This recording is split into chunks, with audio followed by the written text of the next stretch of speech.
Okay. Good morning, good afternoon, good evening to all respected dignitaries, distinguished speakers, honorable participants, and the loving audience, and all beautiful people present here from all around the globe.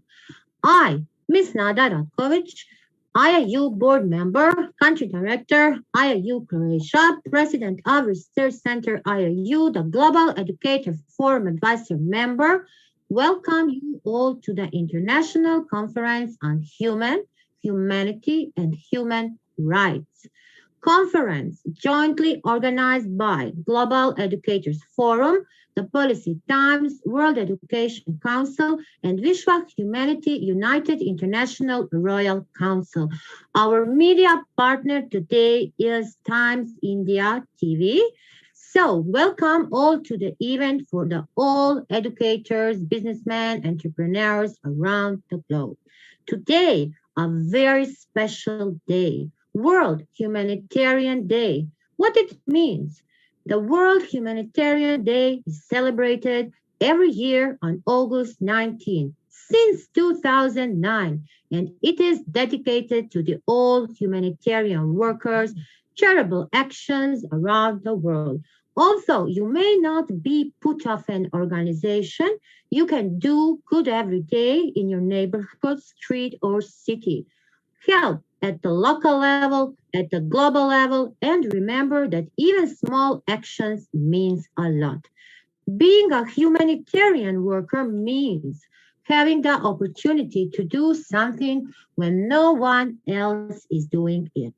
This year, 2022, the theme is It Takes a Village. This theme derives from a saying, it takes a village to raise a child, suggesting that it takes a village to support a person in a humanitarian crisis. The topic is different from the last year. The last year was the topic, the human rights, which highlight on the consequences of the climate emergency for the world's most vulnerable people. But today, we have here great, eminent global speakers who will talk and give his opinions, his solutions, his things about this topic. First, I'm pleased and honored to present our organizers. Our first organizer is Global Educators Forum, GEF, and it has been formed to promote United Nations 2030 Agenda, the SDG Goal 4. We all know which is about the quality education. It is ensuring the inclusive and equitable quality education and promoting lifelong learning opportunities for all. SDG 4 has 10 targets, which are measured by 11 indicators. The 7 outcome-oriented targets are free primary and secondary education, equal access to quality pre-primary education, affordable technical, vocational, and higher education, increased number of people with relevant skills for financial success, elimination of all discrimination in education, universal literacy, numeracy, and education for sustainable development and global citizenship. The 3 means of achieving targets: build, upgrade inclusive and safe schools, expand higher education scholarships for developing countries, and supply of qualified teachers in development. Our respected and dear Professor Pradipta Mandal is the founder of Global Educators Forum. Professor Mandal is an electronics and telecommunication engineer, MTech in electronics and communication engineering. He has 17 years plus teaching experience in AICTE approved Degree Engineering Institute. Professor Mandal is a multiple global award winner educator, a social activist, and he's touching with 35 plus national and international organizations. We all know our great founder of GEF, Professor Pradipta Mondol, as a great person, as a great human being, and as you see, almost in every month he's organizing two great events. Second organizer is World Education Council, WEC. It is a confederation to achieve global collaboration in education, leveraging digitalization, achieving basic building blocks, access, capacity, equity, and quality education. The Council aims to outline practical action plans to achieve extraordinary innovation, creative diversity, and collective empathy. The Policy Time is the third world's first media on policy and development journalism and a strategic and practical alliance of policy and business, connect leading to prosperity through news and article writings, practical networking, events, business intelligence, research, and policy advocacy. The founder is respected and dear Mr. Akram Hope, editor of the Policy Times, a director general of World Education Council. His long association with India Top Business Forum, FICQI, and SIE has not only provided him the opportunity to forget close ties with the business community, but also guided them to invest in overseas economic ventures. Our last organizer is a great Vishwa Humanity United International Royal Council. The Vishnu Humanity United International Royal Council is established under the government of India. Section 8.1 of the company's license has a license 115782. B is the symbol of the unity, the peace for all nations, and dedicated to ending poverty by improving and empowering the lives of vulnerable populations around the world and spreading the culture of peace, harmony, and tolerance. Royal Council works in the area of various disciplines like cultural exchange, agriculture, food, health, education, research and development, environment, sustainable development, child's welfare, and women empowerment. Our core values are integrity, diversity, and equality. They are known everywhere for their unshakable commitment to the dignity of people. They put women and girls in the center because they know that it cannot overcome poverty until all people have equal rights and opportunities. The council promotes cultural exchange, cultural development programs, and support responsible and sustainable management policies. Our great and respected Dr. Raja Rao Pagidipalli is the founder of the World Peace Organization. He's a campaigner, social activist, skills trainer, filmmaker, loyal promoter of culture and arts. He's the chairman of the Vishwa Humanity United International Royal Council. Professor Dr. VGA Caroline is a global educator, a social activist. She is managing director of Vishwa Humanity United International Royal Council, an amazing woman. And our media partner, I'm repeating, Times India TV, and thank you, Sir Raja Rao Pagidipalli, for the support every time when it is necessary. Today, we have a big international conference on humanity, and human rights. Being a humanitarian worker means having the opportunity to do something when no one else is doing it.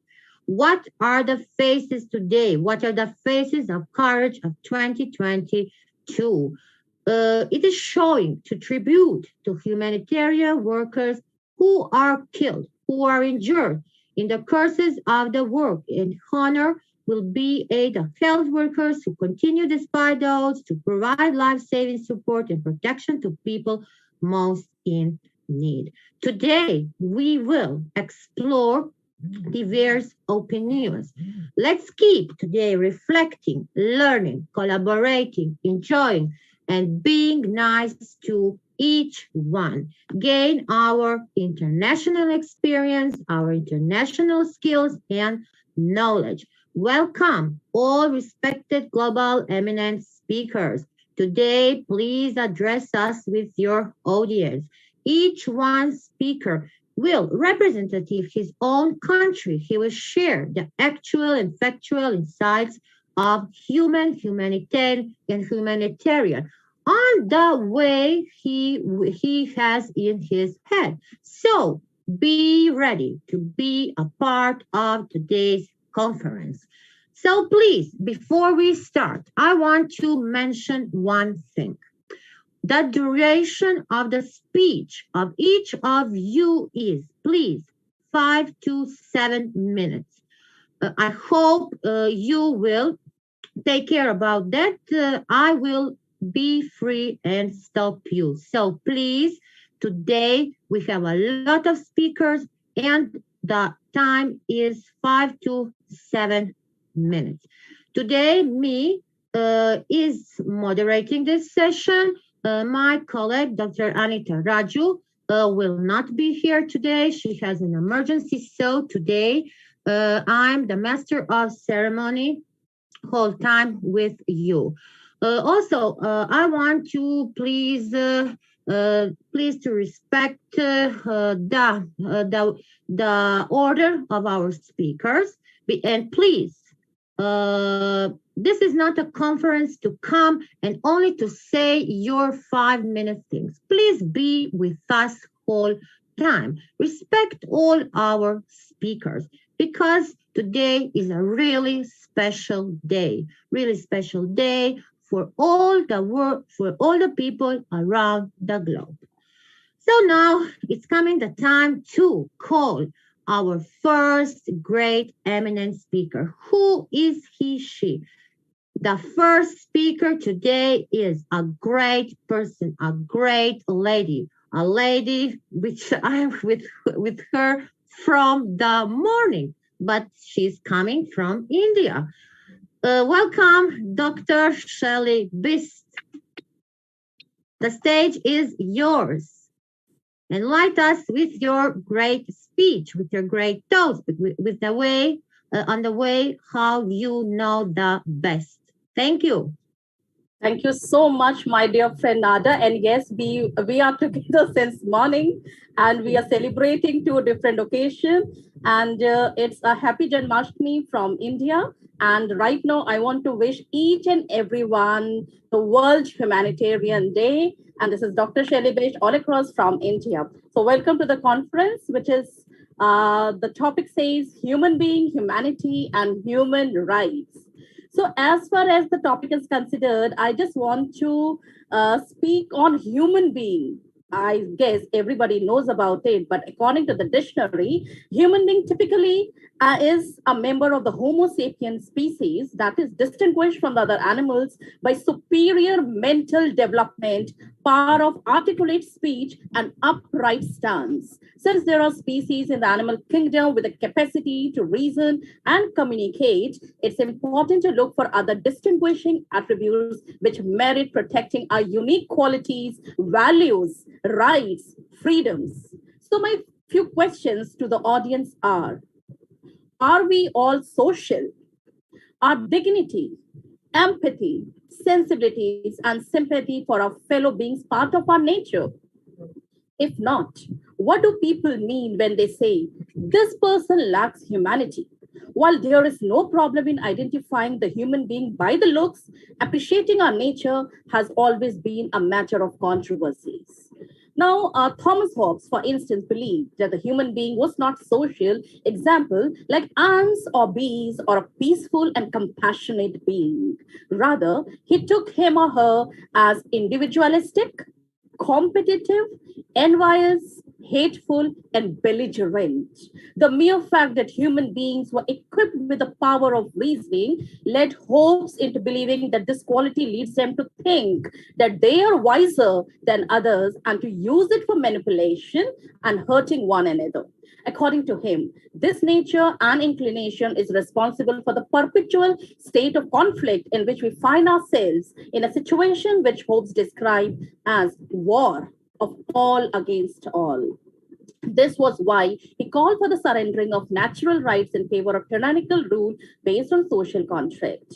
Now, ladies and gentlemen, if humans are a self consumed evil species constantly at war with one another, as Hobbes claim, then humanity cannot exist or cannot be anything more than a mere collection of hostile human beings inhabiting the world. If, on the other hand, we are rational moral beings, as Kant believed, then our shared rationality, morality, and sense of solidarity should make us feel as one, very much like members of a family. Now, the second term which I want to indicate is humanity. Now, ladies and gentlemen, what is humanity? Humanity, as everybody knows, is defined as all human beings collectively, the human race, the humankind, the quality or condition of being human, being human nature, the quality of being humane, kindness, and benevolence. Now, the first thing says avoid specifying the essential elements in humanity by merely considering it as equivalent to human beings collectively. And the second one is also the sidetracks what humanity is by merely pointing out the root word it came from, and it came from human. Now, if we were not social, we would not see so many people and organizations dedicating their time, energy, resources, and services to help others out of love, compassion, altruistic motives. For most of these people are humanitarian groups, even the age, gender, race, ethnicity, nationality, or ideological orientation of the receivers do not matter. And next is rights.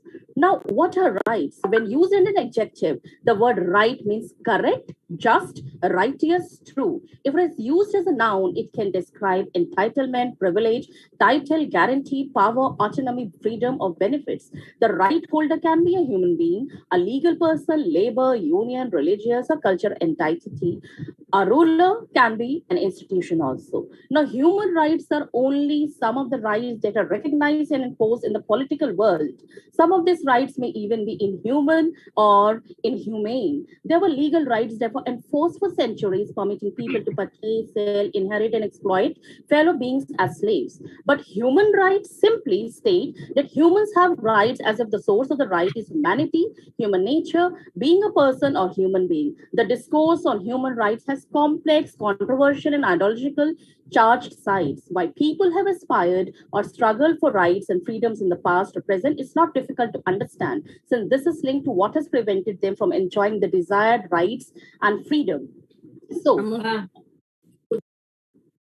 yes, as to conclude, the humanitarian values and rules were developed out of the awareness of our social nature and the determination to protect values of broader concerns based on our sensibility and feeling of solidarity. There are two movements of interest to this, but the only thing is that the establishment of the United Nations in 1945 speeded up the legal evolution of the international humanitarian law.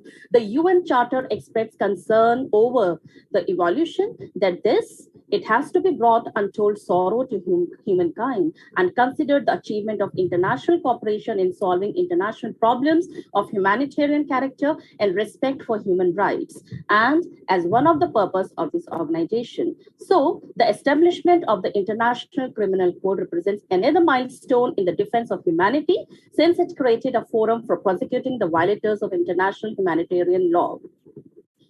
Now, the fact that international law has followed two distinct tracks when it comes to the developing the rules related to the international human rights and humanitarian law does not mean that there is no convergence between the two. Now, as I am concluding my speech, ladies and gentlemen, as I would be telling that, each and every one of us have joined various organizations. We are working with the World Peace. We are working with various NGOs, which is actually working for the world peace and actually working for the humanity. But the only concern is we have to be together because teamwork is a dream work, and we have to be noble and compassionate towards this global aim of us. And then only, the world peace will be maintained throughout the universe. So by the end of my speech, one concluding statement from India is fold your hands together.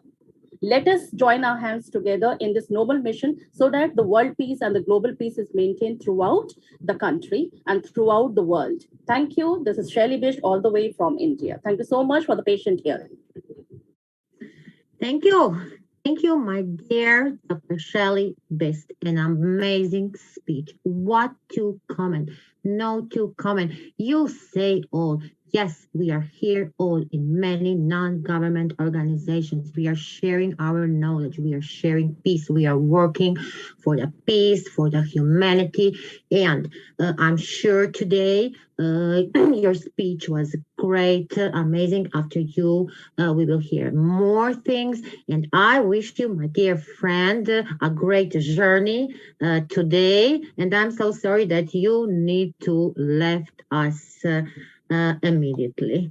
Thank you. Thank you so much, Nadia, for the beautiful words you have spoken for me. Always. My gratitude. Because you are a beautiful person, and always will Nadia talk like this today. Thank you so much. Thank you. Now, after our great Dr. Shelly Bisht, we is coming, and another great person, a big personality, a big person with a big heart, with a pure soul. Our great Dr. Queen Professor Elizabeth Lucas from United Kingdom. I'm sure that each of you knows our great Dr. Queen because she is working on the daily basis for the humanity and many voluntary actions. And you know the organization, Yes We Can. Yes We Can, our dear great Dr. Queen, welcome. Enlighten us with your speech. Thank you so much, Professor Dr. Nadia Ratkovic. I hope I got that right. Thank you so much. And I want to express my gratitude to all our organizers of this great event for creating a platform for us to come together, share together, and grow together to make an impact. I also want to appreciate and acknowledge all my friends because we are family. First of all, I want to say, Dr. Shelly, I'm glad you're still there. Good afternoon, good morning. How are you, ma'am? I want to also appreciate Dr. Inga. Good morning, good afternoon. Good evening, all the way from India. I'm glad to see you on the screen after such a long time. Yes. I want to also express my gratitude to Professor FK, FCILT, and also Dr. Somia and Dr. Follan. I know we have so many names here, but forgive me for not mentioning all. Yes, I've got Professor Edward, Professor Patrick, everybody. So you are all welcome to this platform. The reason, I've got my own brother, Ambassador Dr. Rajao. Thank you so much. And I also want to express my gratitude as well to Professor Mondol for me and other organizers. And the moderator, you're doing a great job, Professor. Wonderful. Yes, I know it is 5 minutes, but it is our culture that when we come together, we also acknowledge one another, because the topic before us today is about humanity and human rights. So that is why I need to start with recognizing all our great leaders on this platform. We're talking about 3 wonderful topics here. Very, very powerful. The first one is human. We are all human beings because we are created by only one God. Either we are white or gray or black, either we are old or young, either we are ladies or men. We are all human beings created by only one God. And that is why we need to be human. Because if you are not human to one another, then you don't count yourself as somebody. But we are all together in this planet's words so that we can work together, share together, grow together, and also do all things together to make this planet a suitable place for every one of us to live. One thing I want to say about that is that we need to appreciate the fact that we are called, we are created, we are made by God, and we are all special in the sight of God. Whether you are from India, you are from Africa, you are from UK, you are from US, we are special. And as we understand that, we will be able to treat one another special. We are unique in our own way. And that is why I always tell people, know who you are. Because once you know who you are and your purpose on earth, you are not a threat to anybody.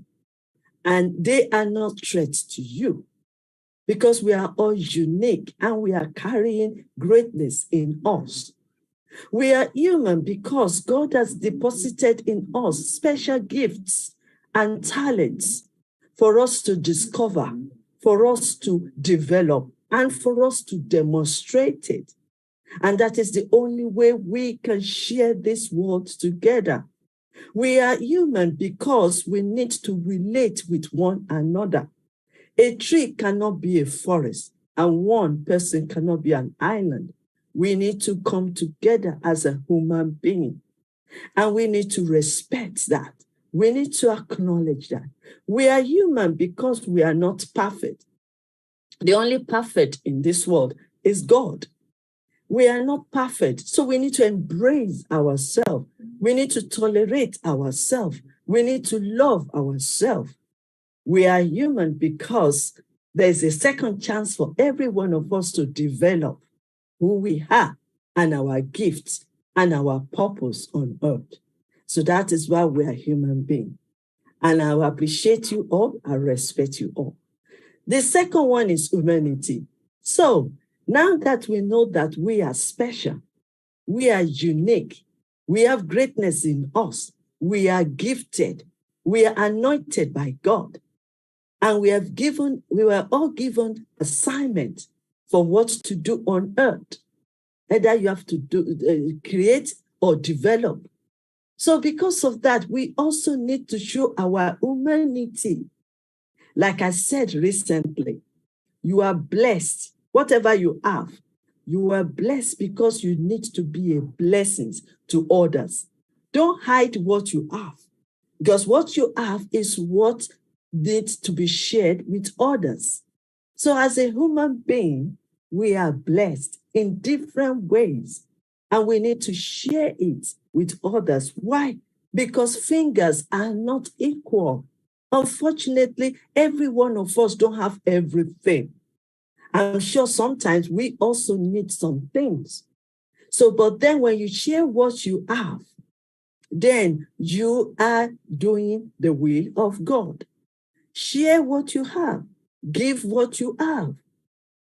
And then another thing to be an humanity is for you to be kind. Be kind with one another. To live happily in this world, you need to show kindness. Because if you don't show kindness, you are also disturbing your own life. Because that's not the way to go. So for us to show kindness, we need to be mindful of how we talk to people, how we inspire, how we look them down, how you speak about people, and how you are also talking about them, behind them, or even in front of them. Why? The words that come out of our mouth is very powerful. It can either lift somebody up or pull somebody down. It can add value to somebody or it can kill somebody. So that is how powerful the words that we speak to people are. We are also human because we need to show compassion. We need to be compassionate with others. because we are not in the same level. The level you are is not the same as others. So let's be moved with compassion. If you're going to exhibit love, if you're going to love, then you need to show compassion. So you need to show people that you care for them. You share and you care. So it is very important as a humanity. And as a humanity, also go out of your way to celebrate others. Don't be too threatened about their gifts or about what they do. Because every one of us has a purpose. Like I said to people, if you don't know your purpose, that is the time you'll be doing 3 things. Number 1, copying others. Number 2, comparing yourself. Number 3, competing.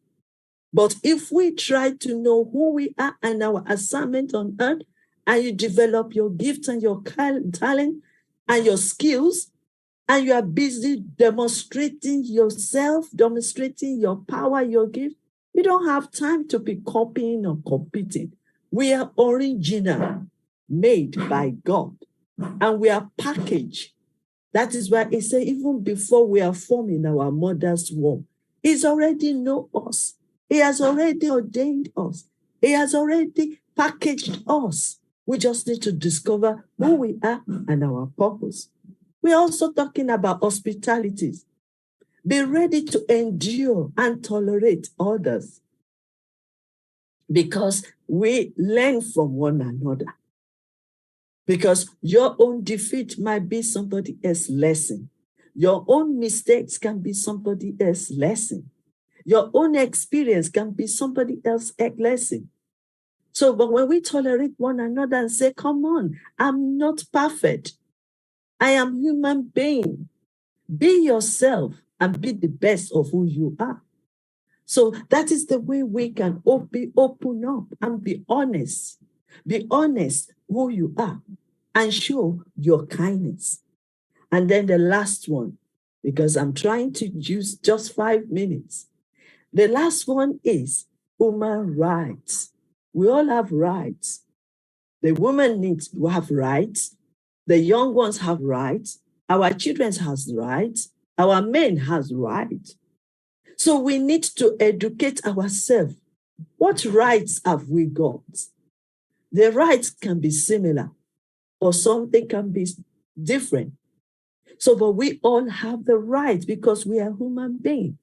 And some of the rights are security, fairness, freedom, equality, respect, fairness, and dignity, and more and more.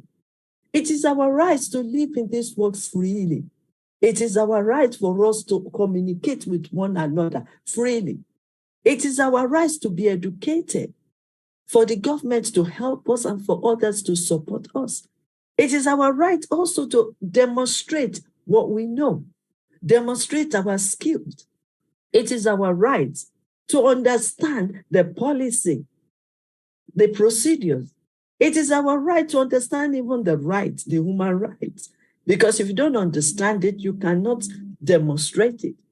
And like we are encouraging one another, we need to act. For example, we are talking about equality here. We have men and women. But can I tell you something that until we understand ourselves as women, we will not be exercising our right.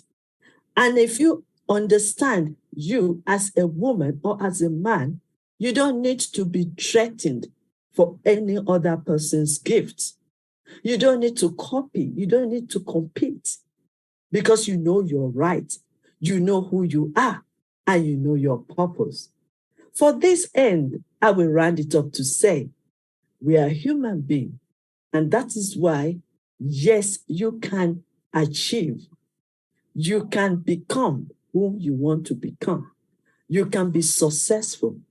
And even in any situation we find ourselves, we have the ability, the power to change it. So yes, you can change your environment. Yes, you can transform your lives and your relationship. And yes, you can contribute to the things of this world to make everything work right. You have the gift in you, you have the solution in you, and you also have the answers to somebody's question.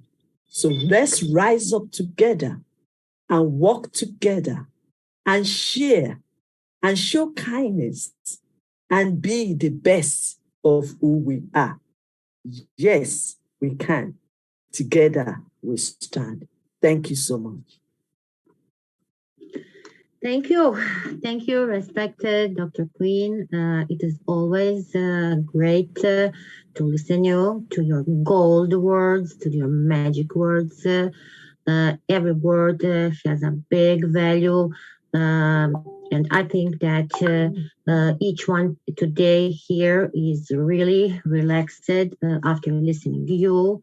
We all need to be origin. We need to be ourselves.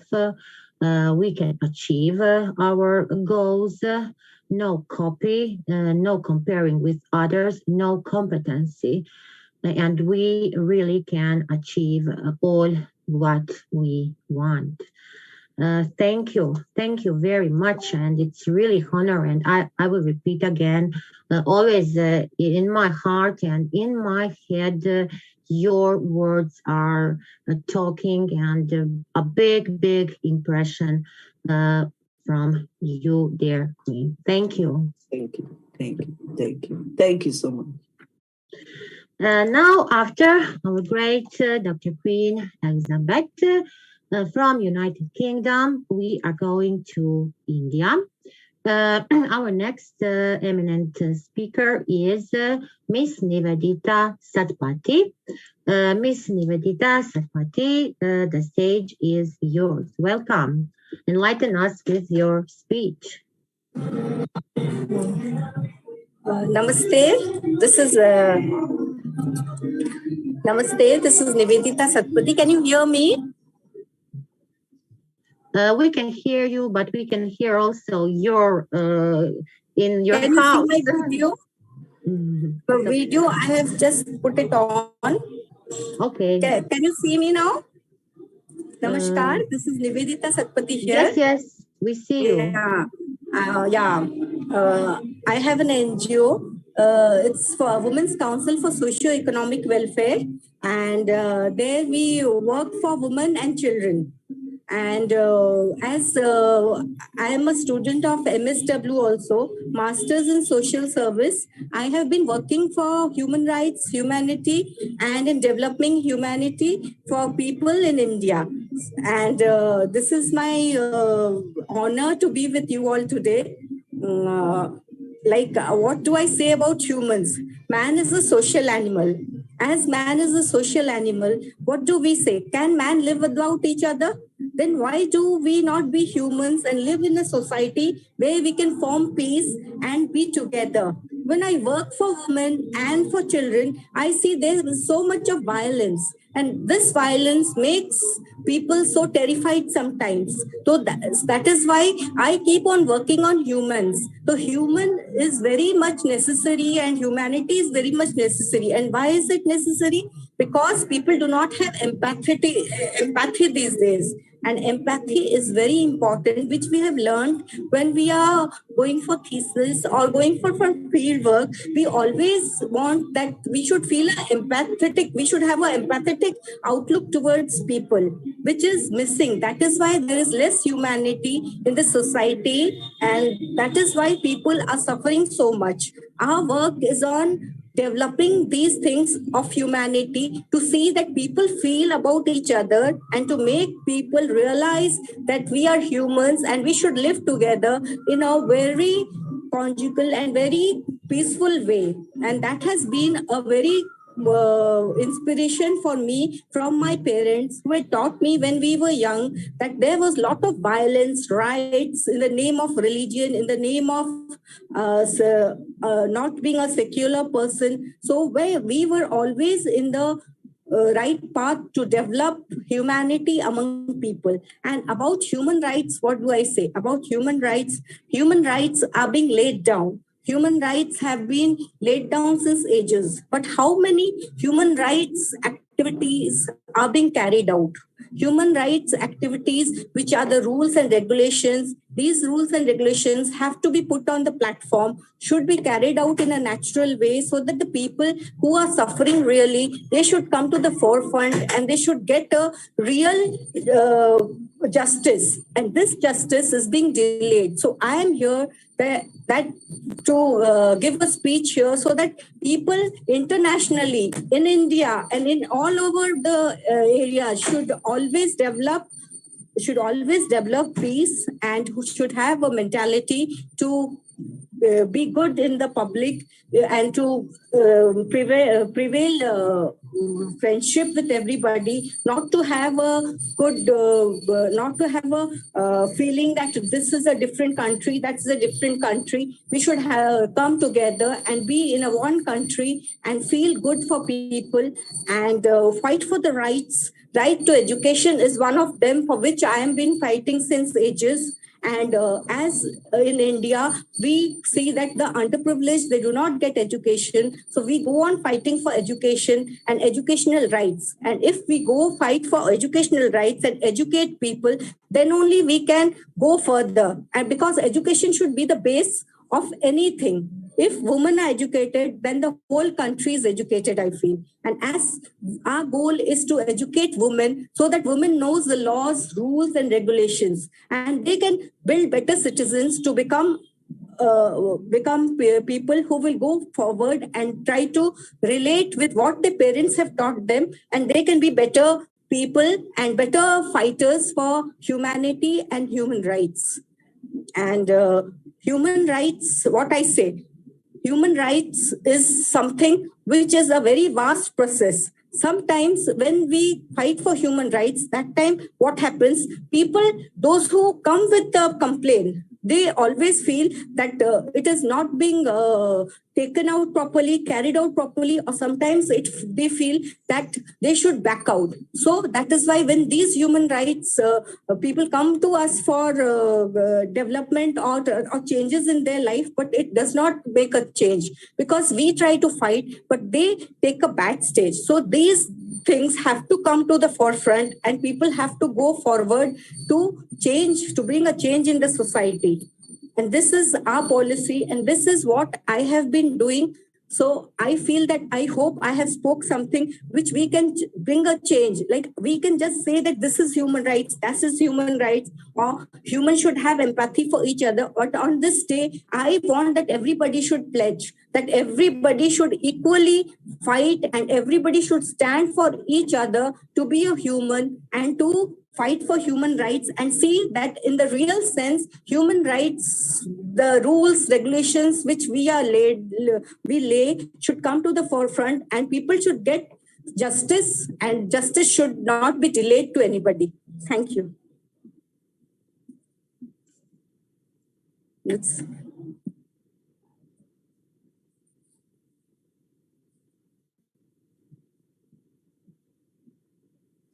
Pardon. Thank you, respected Miss Nivedita. Thank you for your great non-government organization, for empowering the woman, for making the many actions, for rules, for all the work you are doing here in India. It is really amazing, and I hope and I wish that there will be more like you, that you can be a great example for many and to many to do the good things. And yes, as you say, to take a pledge to fight for the human rights. Thank you very much. Thank you so much. Thank you so much. Now, after India, we are going to another continent. Who is coming now on this amazing stage? That is a big friend of mine, a great taskmaster, a great speaker, a great culture, DTM, von Eric Tandoc. Welcome from Canada. Von Eric. Thank you very much. Thank you. Good morning from Alberta, Canada. Good morning to my fellow human. Today is World Humanitarian Day, and we have a very great theme: human, humanitarian, human rights. But first of all, I would like to say thank you to Professor Mondol for inviting me, and thank you to our dear moderator, my dear friend Nadia. And of course, welcome and all the best to all the eminent speakers here. I will not say your name one by one because that will take me maybe 5 minutes or more. So I will go straight ahead to my presentation. So we all know that humanity is the human race. We are part of the human race, which includes everyone here, from Canada to India, Croatia, part of Europe, Romania, Georgia. It is also a word, humanity is also a word for kindness. So we're not only speaking about the human here, but also the compassionate qualities, the good qualities. Your ability to love, your ability to create, your ability to do research. That separates us from animals like birds, fish, and other mammals. Because we keep on creating, we keep on doing research, we keep on speaking, we keep on making and creating something for humanity. So that's the difference between human and humanity. When we say human, you are part of the species called Homo sapiens. So you are just like other kind of species in the world. What I would like to talk about here actually is about the human rights, particularly human rights in Canada. Because human and humanity were already discussed and well spoken by our eminent speakers. So let's focus on the human rights. So what are the 13 prohibited grounds of discrimination under Canadian Human Act? For the purpose of this act, the prohibited grounds of discriminations are the nationality, ethnic origin, the color, your religion, your age, your sex, your family, your mental status, your family status, your disability, and conviction. So those are the concept of the Canadian Human Act.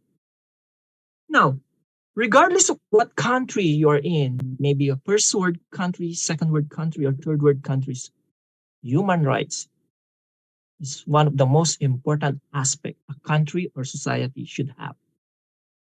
In Canada, do you think there's no abuses? Of course, there is abuses here, particularly to the women.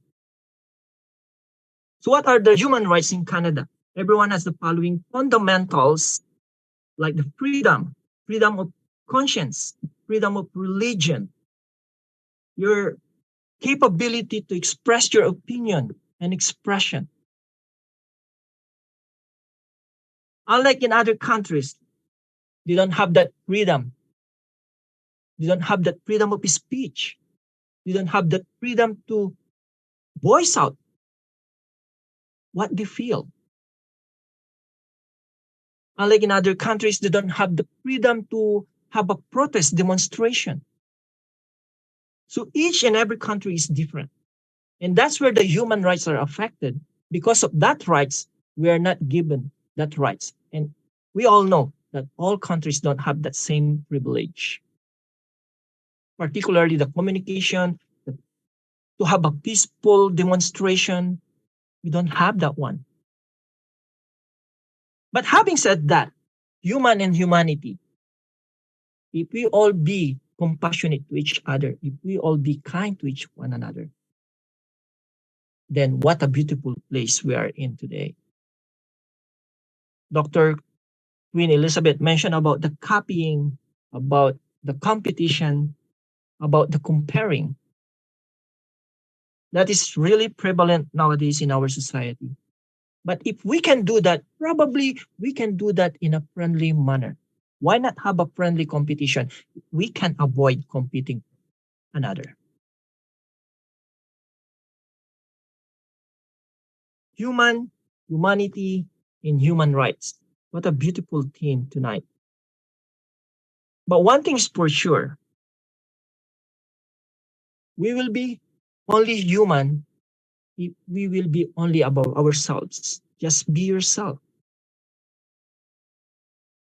And while achieving that best self, why not also spread love, humanity, kindness, compassion? That is all my call to action to my fellow eminent speakers here. I love listening to your speeches, your insights, your wisdom. But again, all I can ask, let's love one another, let's communicate, let's comprehend, and most of all, listen attentively to the next speaker. Over to you, my dear friend Nada. I got 6 minutes in my time. Thank you very much. Thank you, dear great one, Eric. Thank you for sharing your thoughts. Yes, we need to spread love. Love is necessary. Love each one person, even if he don't or she don't love you. That is very, very important, because today, how can we live if we don't love each other? Thank you. Thank you very much. And please continue listening, because now we have a special guest also, a great personality, a great speaker, a great lady with a big, big, big heart. Our great Air Sonesh. Our great Air Sonesh Bhardwaj, coming from India. Welcome. Thank you. Lovely good evening. Namaste from India. And my special welcome to Professor Nada for giving me such a welcoming, heart out. And you make and you set the stage on fire. That I must tell you. Along with Professor Khairuddin, he's also here, I think, from Malaysia. Yes. Amazing. So a great team, no doubt. All the wonderful eminent speakers are here with what is a team of experts. And the theme, especially if we talk about humanity, and human rights. All my respective eminent speakers so far have focused much more in detail about what is humanity is all about. And a great speaker just now, Bon Eric from Canada, has highlighted wonderfully human rights, especially when we talk about Canada. I'm also going to pick and focus much more onto the global human rights, because I believe human rights are suffering not only specifically to one nationality, but at a global market, we are suffering. And it's high time that we should pay our attention, and probably more than attention, action taking process has to be there. Because I believe if there is no action and only talking about dreams and statements does not serve the purpose at all, right? So let's see what best we can bring as a great team and a great action taking team, I would say. Now, before I start, my special thanks to Professor Pradipta Mandal for inviting me, Policy India and Global Education Forum for organizing such a beautiful and wonderful theme for today. Now, when I say human rights, the importance of human rights towards humanity, we all need to understand first. It should not be a statement that we are talking about human rights. Human rights, as very rightly pointed out by all the fellow speakers before, that are the basic rights that belong to all of us, simply because we are human. And they carry that key values in our society, such as fairness, dignity, equality, and respect. They are an important means of protection for all of us, especially those who may face abuse, neglect, and isolation. If I talk about what is the relationship between human rights and human, because it's also very important to understand. Human rights issues resolve social contradictions. And the purpose of social development is to liberate and develop the individual. Therefore, the protection of human rights clears the obstacles to develop and promotes rapid economic and social development. Earlier, we have mentioned that there are 7 human rights, very rightly pointed out, and these are economic, social, cultural, civil, and political ground levels, right? Apart from this, if I talk about right to work, the right to food and water, right to housing, and the right to education are most important rights. I'm going to focus here very quickly on that why human rights are important. Let's understand this, then only we can create a special action theme to understand the entire criticality of the situation.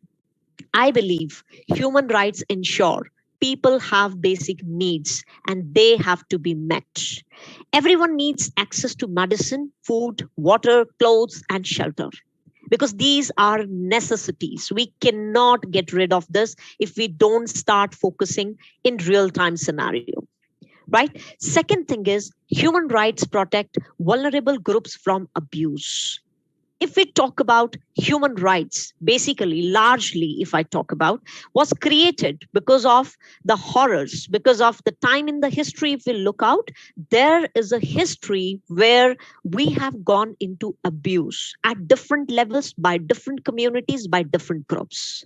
Today, what has changed? Probably the way how abuse is taking place has changed, but we have not changed entirely from that history of abuse till today, which is pretty sad, but I think we all have a power to change that, because I believe that humans should be celebrated, not to be abused.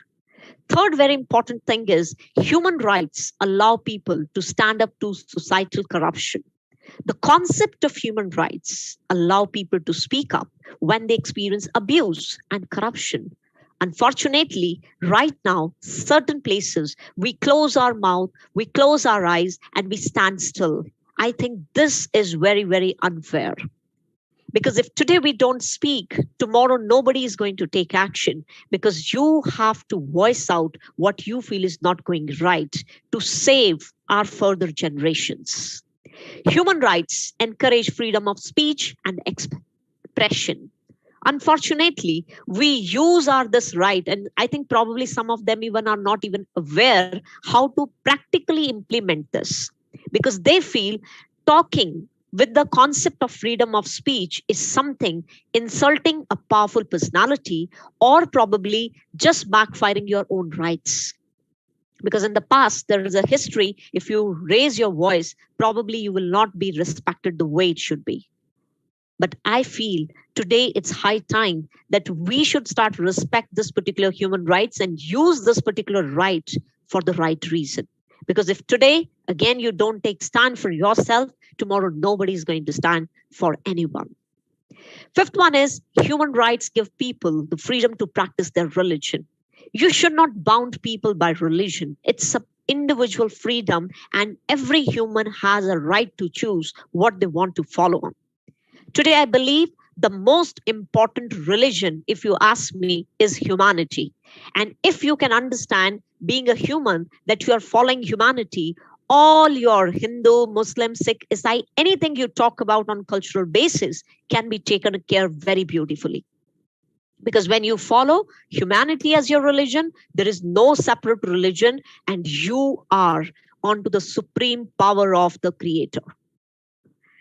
Next is very, very important is human rights allow people to love who they choose, right? The importance of freedom to love cannot be understated. Being able to choose what's being romantic look like is an essential human right. You cannot categorize people today based on male, female, transgenders, or probably bisexual.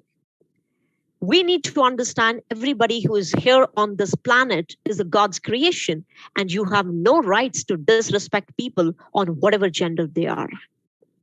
Human rights encourage equal work opportunities. Today, when I look into our third section, where probably people take very less effort to talk about that, why can't transgenders, why can't LGBT community can be into proper professions? They can be doctors, they can be lawyers, they can be into any other great professions if the awareness has to be properly spreaded. And they have been respected equally, like how we respect male or a female.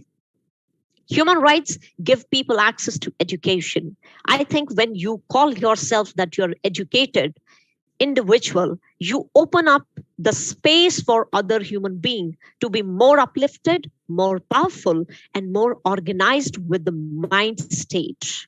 Because if mentally you are stable and you're very open to accept what is happening around you, you do the justice of using the right of education. Human rights protects the environment because everything which is creating around us by this universe is given to us for our protection. But if we start just disrespecting that natural creation, we are not again doing any justice with human rights. Last but not the least, human rights provide a universal standard that believes and holds the governments accountable. Because when you are just following your human rights to the right state of mind, you also hold the supreme government agencies or government officials quite accountable of what they are doing around any nation, because a nation economic state, or if I talk about sustainability state, is directly proportional to what is happening there in terms of the individual and as a group. So this is all from my side, highlighting the human rights. I hope I'm able to add certain value to today's theme. Thank you so much. Love, light, and peace to all of you. Lovely good evening. Sonesh from India. Great, Sonesh. Great, Sonesh. Thank you. Thank you. Thank you, Professor Nada. Great speech. Yes, you are always making action. This time, action for the basic human rights.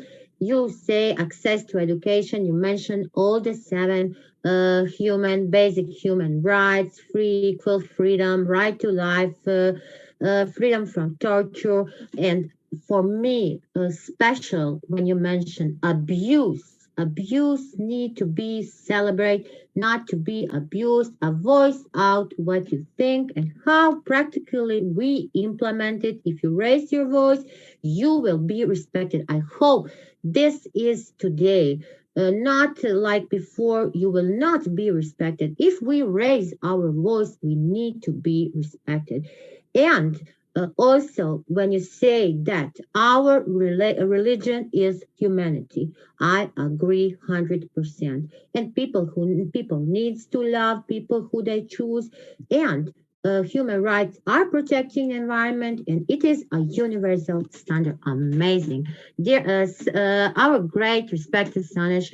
Every time after your speech, you gave me a lot of things also to think about, and I already write some things here, so I have a great story. I have a great story after only Dr. Shelly, Dr. Elizabeth, Dr. Vaughn, Dr. Nivedita, and you 5 speakers, and I'm already full of new knowledge, new ideas to write and share. Thank you. Thank you. Now, great. Now we are going again to Canada. We are going again to Canada. From Canada, we have our respected, dear, great educator, Dr. Edward Probir Mondol. Dr. Edward, welcome today on this great conference. Dr. Edward. All right. Thank you very much. It's my privilege and I'm humbled to share my thoughts with you. First of all, thank you, Professor Pradipta Mondol, for inviting me, and also Professor Nada and all the organizers and all the dignitaries here. I'd like to thank Almighty for His blessings for all of us. Most learned speakers already shared most of this, and I will be focusing on one area. That's if somebody asks me how to develop humanity or as myself, so what need to be done? There are a few quotes that I'd like to share before I begin. Is humanity is an ocean. In a few drops of oceans, if a few drops of the oceans are dirty, the ocean does not become dirty. And there is also another quote by Nelson Mandela: is to deny people their human rights is to challenge their very humanity. And Dalai Lama said, love and compassion are necessities, not luxuries. Without them, humanity cannot survive. Now, most speaker has already shared many aspects of humanity. I will be focusing on building trust. Because in humanity, I think rethinking trust and how we develop trust is very important. Because we can see a lot of troubles all around the world, a lot of differences of opinion.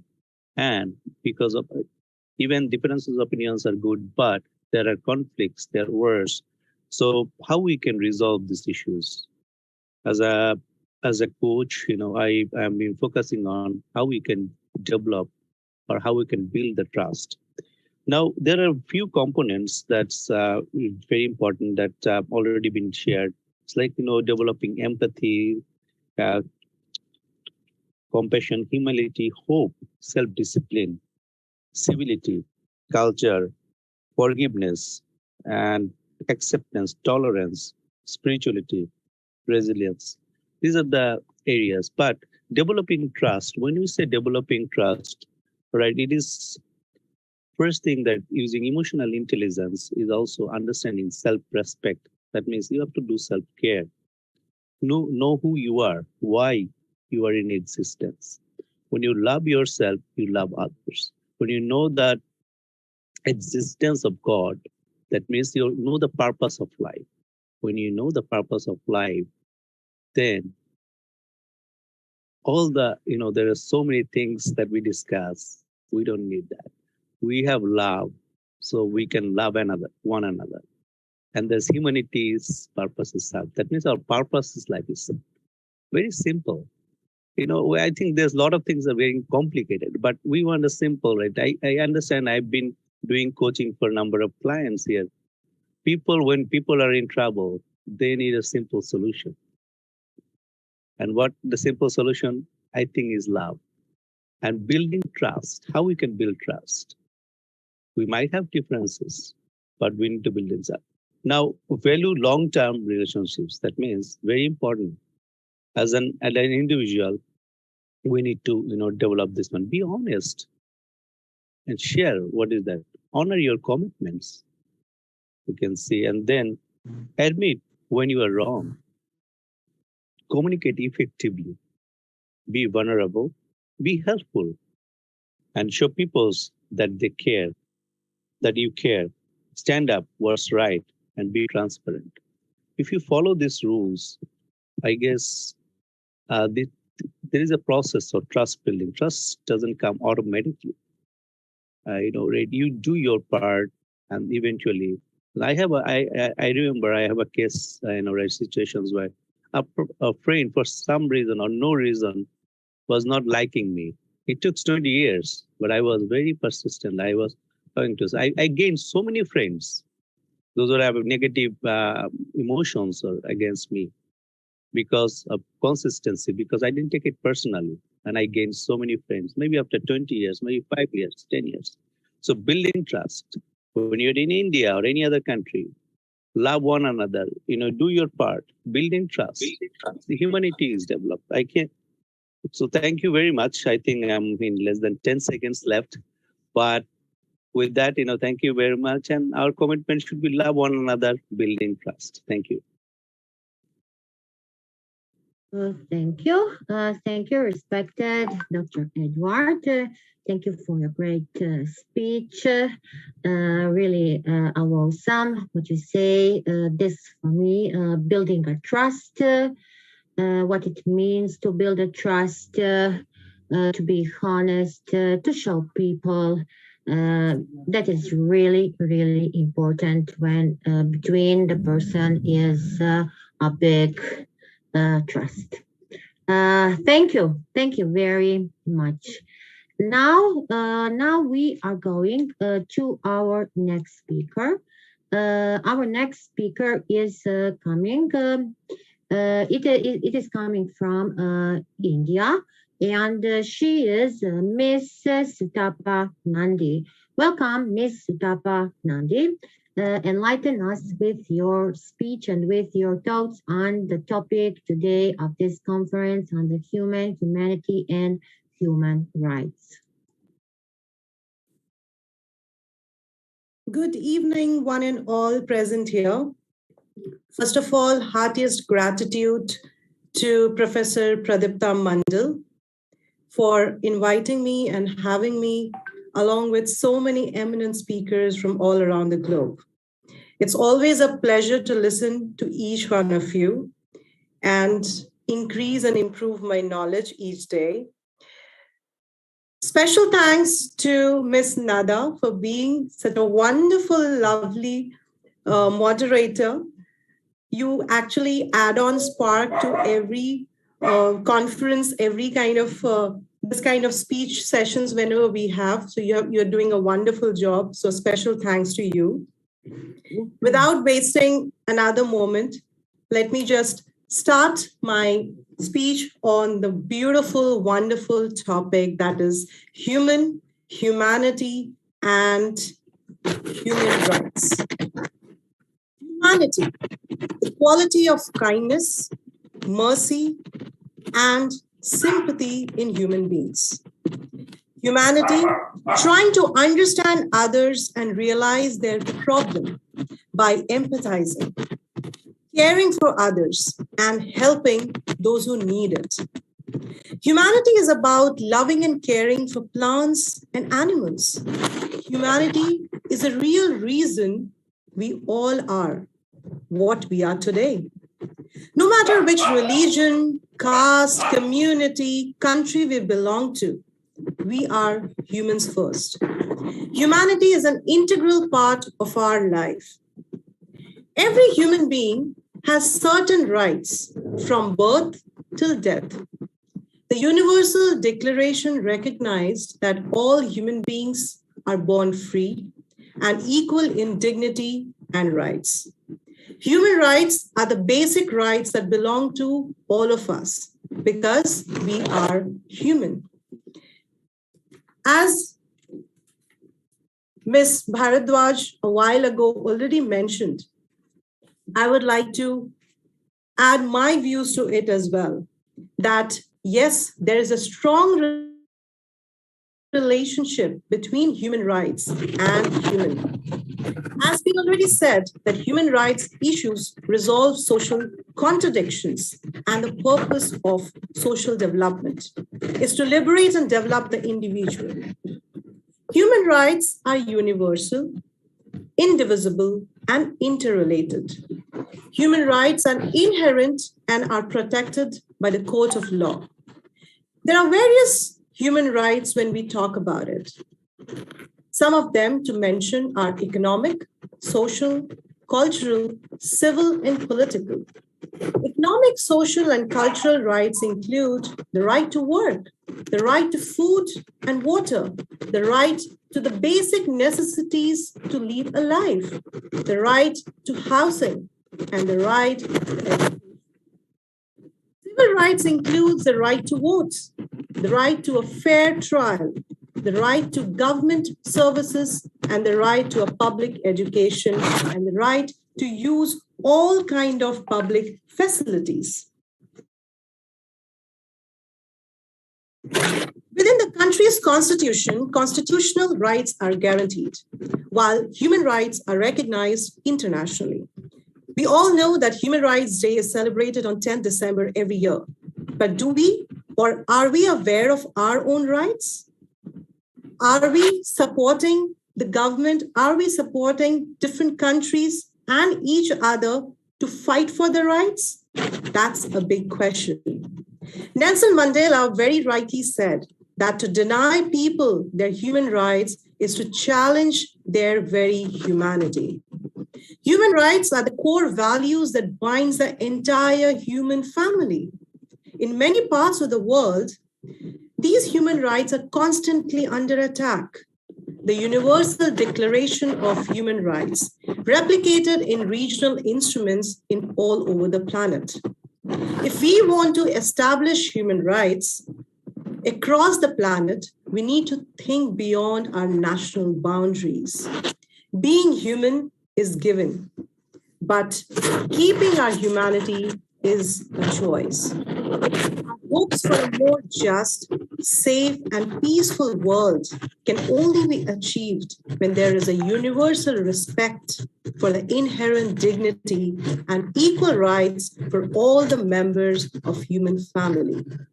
Diversity is an aspect of human existence that cannot be eradicated by terrorism or war or self-consuming hatred. It can only be conquered by recognizing and claiming the wealth of values it represents for all. Our ability to reach unity in diversity will be the beauty and the test of our civilization. Thank you so much. This is Sutapa Nandi from India signing off. Thank you. Miss Sutapa, so warm words. I like when you say this for the economic, social, and cultural rights, that are the rights for the basic needings. And, you are making great work, and your thoughts and what you today present here is really amazing. And I wish that people who are on Facebook and watching and listening today will ask many questions. Am I doing that? Am I thinking on that way? Do I need to change something in my life? Can I do better things for the human today? Because I'm sure that we are giving more, but we need to make actions and today, tomorrow, yesterday, if we don't do something good, I think that it is not called humanity. Great. Thank you very much. Thank you so much, Ms. Nada. Thank you. Thank you. Now we are going to our next speaker. Our next speaker is coming from Nigeria. A beautiful lady, a great lady, also fighting, working a lot for the humanity. Our Dr. Lynn Ujiagbe. Dr. Lynn, welcome. Thank you so much. Thank you. I'm really grateful to be here. Can you hear me, please? Yes, we can hear you. Okay, thank you so much. First of all, I want to thank Professor Mondol for this opportunity to be on this platform. And Nadia, it's good to see you. Thanks for doing a perfect job with the moderation. Today has been awesome. We're talking about humans, humanity, and human rights. And I've learned quite a lot of lessons. Professor Dr. Queen Elizabeth talked about the 3 C's: copying, comparing, competing. Sonesh talked about humanity as the greatest religion. Mondol talked about building trust and all of that. But I want to channel my own discourse to the avenue of optimizing humanity. How can human be optimized? A study was carried out that says that out of all humanity, only 65% of humans are optimized. Only 65% add value to the world. Only 65% stretch themselves to bring change and bring positive change to the world and to humanity. And then the next is the 35%. And this 35% only bring partial value to human existence. And guess what? We have only 5% of people doing the work, 5% of people causing change, 5% of people pushing for human rights, 5% of people only. And we as humanitarians here, we have to ask ourselves, are we part of the 5% causing change globally? What is our quota? What are we adding? How can we move the next generation to optimize themselves so much that they will bring human rights and they will bring value to the table? Because for someone to push for his or her right, the person should be optimized. The person should have some concrete intelligence to push for things that they want to make the world a better place. For I want to talk about 4 intelligence of human optimization. The first intelligence is vision optimization. As humanitarians, as mentors, we have to do our own part to push the younger generation to have a vision, to have a focus, to have a drive. Because a man without vision is just checking the boxes. You eat, you grow, you get married, you have children, you grow old, you die. So we have to begin to teach the younger generation to focus on their vision. How intelligent are we on building a vision, a lasting vision, pursuing our vision, working passionately to achieve this vision, and leaving a trademark and leaving footprints in digital time for the next generation to grow and build upon this vision and make humanity and human life a better place. The next is value intelligence. Do we have values? What are our core values? What values are we passing on to our mentees? We have a lot of people following us. We have a lot of people looking out to us, looking up to us. What values do we have as humans? What values have we kept aside to pass on to the next generation? What are we telling people that listen to us? What are our values? They said 3 things make a man: integrity, intelligence, and energy.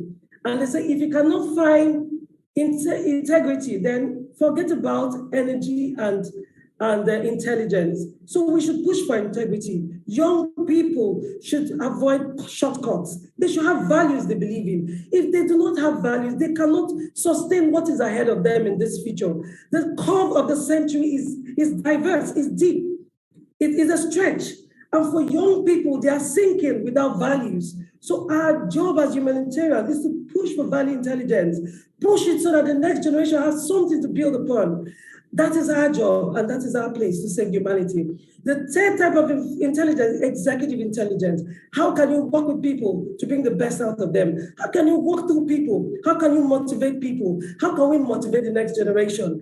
Executive intelligence is very important as leaders. Executive intelligence is very important as people working with organizations, pushing for human rights, pushing for human existence. We have to have executive intelligence. We have to know the way to work with people to bring out the best in them. We have to know the way to work with our mentees, the people that listen to us at the grassroots level. We have to find a way to reach them, to bring out the best in them, no matter their background, no matter what people have told them, no matter what pushes them down. We have to have a way of building executive intelligence in ourselves and in the generation to come. And lastly, the last intelligence is emotional intelligence. I'm sure every one of us, we are aware of emotional intelligence, the way we can manage ourselves, self-awareness, self-management, social awareness, and people's management. How can we have a platform where we can manage our emotions so much that we can affect the next generation? We can work with people. We can manage ourselves and manage relationships. We have to pass on these things to the younger generation. We have to push people to believe that emotional intelligence is key. Whether you're a follower, whether you're a leader, whether you're pushing for human rights, you have to be able to manage your emotions and manage your relationship in a way that will make the world a better place. So this 4 intelligence is very important, or 4 types of intelligence rather. So the first one is what? The vision intelligence. The second one, the value intelligence. The third one, the executive intelligence. And lastly, we have the emotional intelligence. So for humanity to be humanized enough for our existence, we have to put this into play. We have to push to the grassroots. We have to educate the younger generation. We have to push for change, and we have to push it with emotional intelligence without bias and respecting diversity, respecting the voice of other people, and then doing the right thing, pushing in the right way, so that at the end, humanity will gain from who we are and what we have done on planet Earth. Thank you so much, everyone. Thanks for giving me the platform to speak. Thank you, and God bless you. Big, big, big, big clap for our great Dr. Lynn. Values. Yes, values. Do we have values? How can we have values? How can we educate the values? So integrity, intelligence, energy. You explain us all the types of the intelligence, and how can we have integrity without energy, or intelligence without integrity or energy. Thank you very much. We are really honored. We have today an amazing and a awesome, great speakers. Each of you one were amazing until now. So we are continuing our great conference, and we are moving again to India, to our great Dr. Kelly Charan Rath. Welcome, Dr. Kelly Charan Rath. Enlighten us with your speech. Namaste. Namaste. And firstly, I've provide my heartful thanks to Dr. Pradeep Mandalji and the team and all the members who are associated with this particular team to share their knowledge, and you can say that expression of the knowledge through the exploration, self-exploration. I'm listened so many talks by the respected speakers. It's a really heart-touchable words that delivered. There is no such further words with me that I can able to deliver it, right? But some certain things I want to show here. I will. Madam, can you allow me for the presentation? Let me see. Yes, you can share your presentation. Yeah. Yes, you have a permission. Right. Right. I'm really interested about this expression through exploration. Yeah. Very interesting. Is it visible, madam? Yes, it is visible. But you can put, if you can, a full mode. Yes, I'm putting it. Now is it okay? It is still the same, not full screen. It is not coming in the full. No. No. So, can you press the F5 or down? Yes, I already put it. But it didn't work. Okay, but you can go like this. Right. So it is a very interesting and the most challengeable topic given here. Humanity and human rights. We are always focusing to the others, but we never focusing to ourselves. The humanity and human right, all these three words are indicating towards us only, not with the society. First, we have to understand ourselves. Who am I? That indicates that if we recognize ourselves with us only, if we identify I with me only, then it indicates that yes, I am a human being. Then if I will observe my knowledge, my thought process, my understanding with myself, this reflects the humanity. And for what reason the life is going to be sustained through the proper understanding by ourselves, that indicates the human rights. If we understand ourselves, if we educated properly ourselves, if we understand the need, then all the three will be same, coming as a replication with the others. So if I think that this is the time, 10 o'clock, and I am hungry, then who is sitting in front of me or with me, of course, I can able to feel that that person is also hungry. So the kindness which is coming through the thought process from my side to the other, by viewing other side through my own heart, my own thought process, that is the mapping of the humanity. And here, if I will think, though he will not ask for my food, or dinner or lunch or tiffin or some cup of tea, alone if I am taking, then it's my right that I will offer a cup of tea or lunch or the dinner to that person with me. This is the human rights. Apart from other, if we'll compare with the starting of the development of the society through the world revolution, human beings are anatomically similar and relate to the great apes, but are distinguished by more, you can say that, highly developed brain. So thank God, a good brain given by the God to us to realize, to think, to understand, to realize or to analyze ourselves, which result a capacity for articulate speech and abstract reasoning, and we can able to understand There is no difference between the male and female except the reproductive organs. The same weightage we have to give, proper understanding we have to take. There will be no differentiation between all. There is no rich, no poor, nothing. If you feel, then how can you feel? You must be reached by ourselves only. Through the proper understanding. The money cannot be give the person to be rich. But a person have a self-confidence with the proper understanding is the richest person of the world. Because the peace is with him. And peace is the number one wealth for a person. So if you go with the society, then human right have a certain things, parameters, just like they're given. Out of that, equal before law plays a vital role.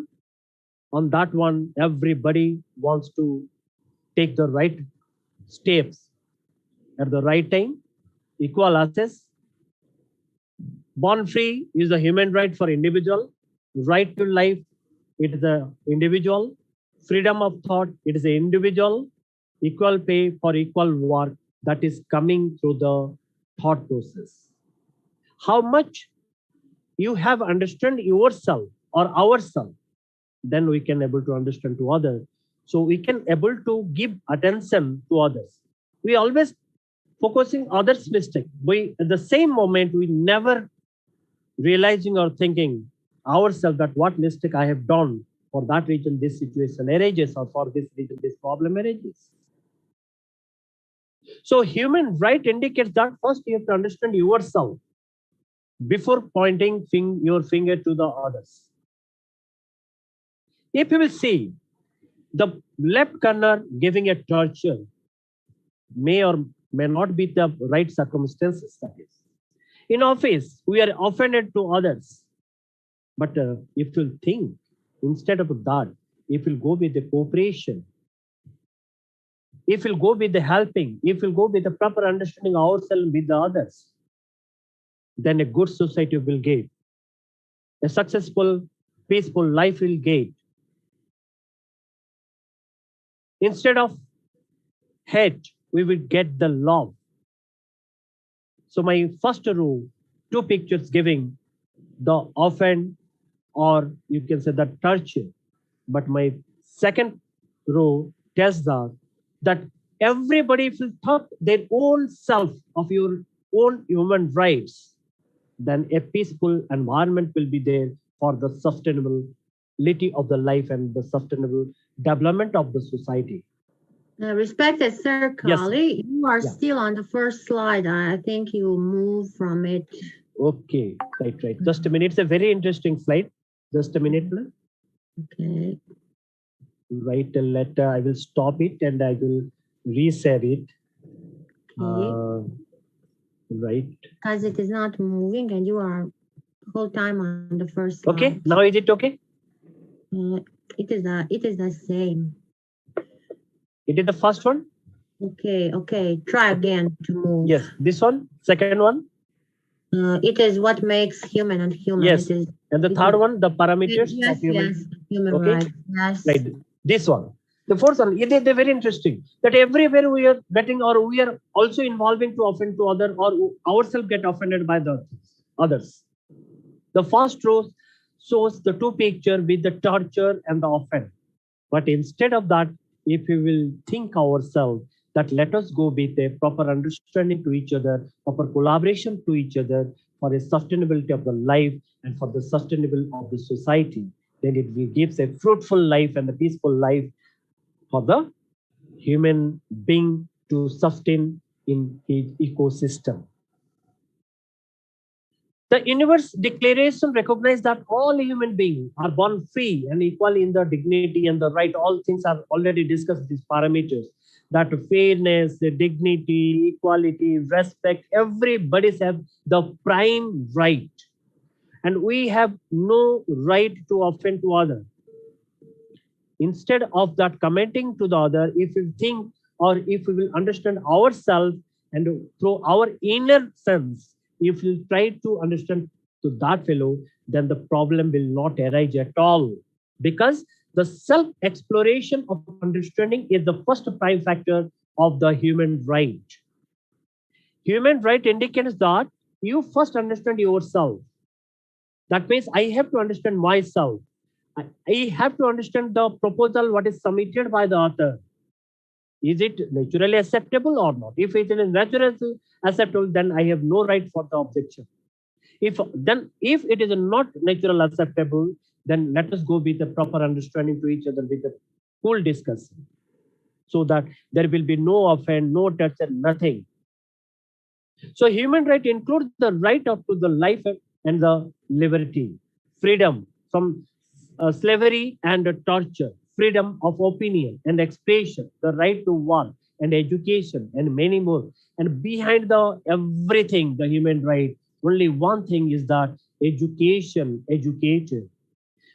We are reading through the brain, we are understanding the ourselves, we are understanding the society. For that reason, we are telling that after higher education, we are a perfect educator, we are not a certified, because we understand ourselves, we understand what is the need, what is right, what is the natural acceptance, what will be what is the problem of the proposal just putting by others, and how we will understand ourselves to other as well as the proposal. Then the sixth way to protect and support human rights for the people around. Speak up for what you care about. Volunteer or donate to a global organization. That means, as I told, that through the understanding, proper mutual discussions. Choose fair trade, and you can say that the ethical mad gift. Listen to other stories. Stay connected with the social movement. Stand up against the discrimination. Human right means that each individual should be treated with respect, dignity, and equality. Good example, Mother Teresa had told that human rights are not a privilege conferred by the government. It is no, it is individual's right. There is no government policies, because we are not following. For that reason, the rule regulation is coming to control us. If you know properly ourselves, then there will be no government policy required for the human rights. They are every human being entitlement, and by virtue of his humanity, the right to life does not depend and must not be contingent on the pleasure of anyone else, not even a parent or sovereign. So this indicates that only individual have an individual right. Nobody have, you can say that the kingdom like that one is the king to others. You must keep that your own government. I am means I am the government for me. The rule and regulation I will put to me. At present seem blind to this truth, who is not trying to obey it. The cooperation will give the success. Here I'm giving a steering with the three hands, because the steering of the vehicle control the wheel. Wheel is the life. Steering is the right. If a driver will have no right to take the steering on his hand, then vehicle cannot move. Similarly, the educator, if not properly handled through the understanding to himself, he cannot able to sustain in the society, and he cannot able to understand his life.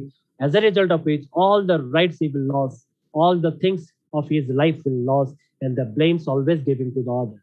So, a steering with like this, we are the properly have to understand as the humanity through our human consciousness, that is the humanity, to understand other by providing the cooperation to make a successful, sustainable life in the sustainable society, and we can able to enjoy the each and every moment of our life. So to all my family and friends of the team and all the friends who are directly, indirectly involved with this program, I just wanted to tell you that I love you very much from my core of my heart, because yesterday is gone and it is not in my hand. Today's almost over, and tomorrow I cannot promise that we may or I may be live. Thank you so much. Thank you. Thank you, respected Professor Kali. Thank you for your great presentation. We all love you. We all love the words and your speech today, what you present here. For me today, especially this was with our mother, Teresa said that human rights are not a privilege covered by the government and they are very human beings. And you express your expression through exploration really comes through her words, her holy words, and the right to life does not depend and must not be the contingent and the pleasure of anyone else. So you must weep that your own government and your present seems blind to this truth.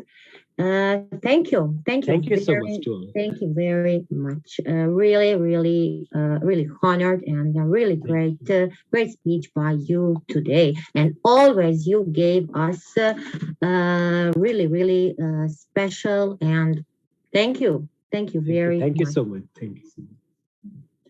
Now, we are going to our next speaker. Our next speaker is coming from India. He is Professor Mohd Zubair.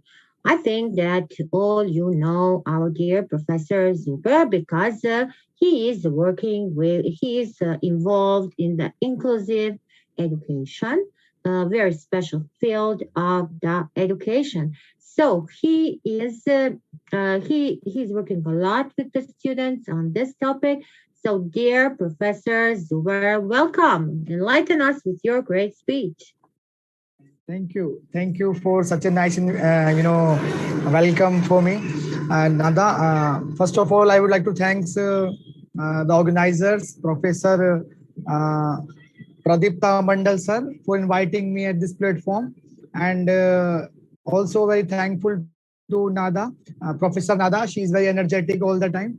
And she's and namaste and good evening. Listen, Zubair, Nada start from the early morning in Croatia from 6 at morning, one conference, another conference, and now this a long conference. Yeah, I can understand because you are very energetic and very enthusiastic, and you are working really hard nowadays. I am observing these things. Yeah. So good evening, good morning, good evening, namaste, assalamu alaikum to everyone around the globe, and my greetings to all the dignitaries who are assembled here today. And I am learning a lot from all of you because learning is a lifelong process and we learn from one another. So thank you for such conference. So my today's topic is amazing. As we all know, every person has dignity and value, and one of the ways that we recognize the fundamental worth of every person is by acknowledging and respecting their human rights.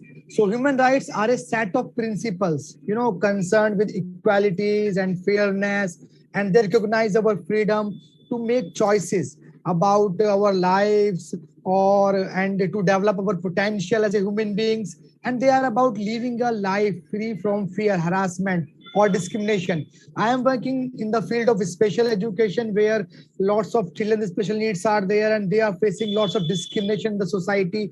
So we have to sensitize, or we have to aware the society about their rights, because they have equal rights and they also want to make a good a citizen of the country. So human rights can broadly these include the right of life, the right of a fair trial, freedom from torture, and other cruel and inhuman treatment like that. So human rights are the same for all people everywhere in inclusive manner. So man and woman and all the other people like tribes, or like orphans, for the special kids, or the other thing, rich or poor, or the regardless of our background, religion, where we live, what we think, or what we believe. This is what makes human rights universal.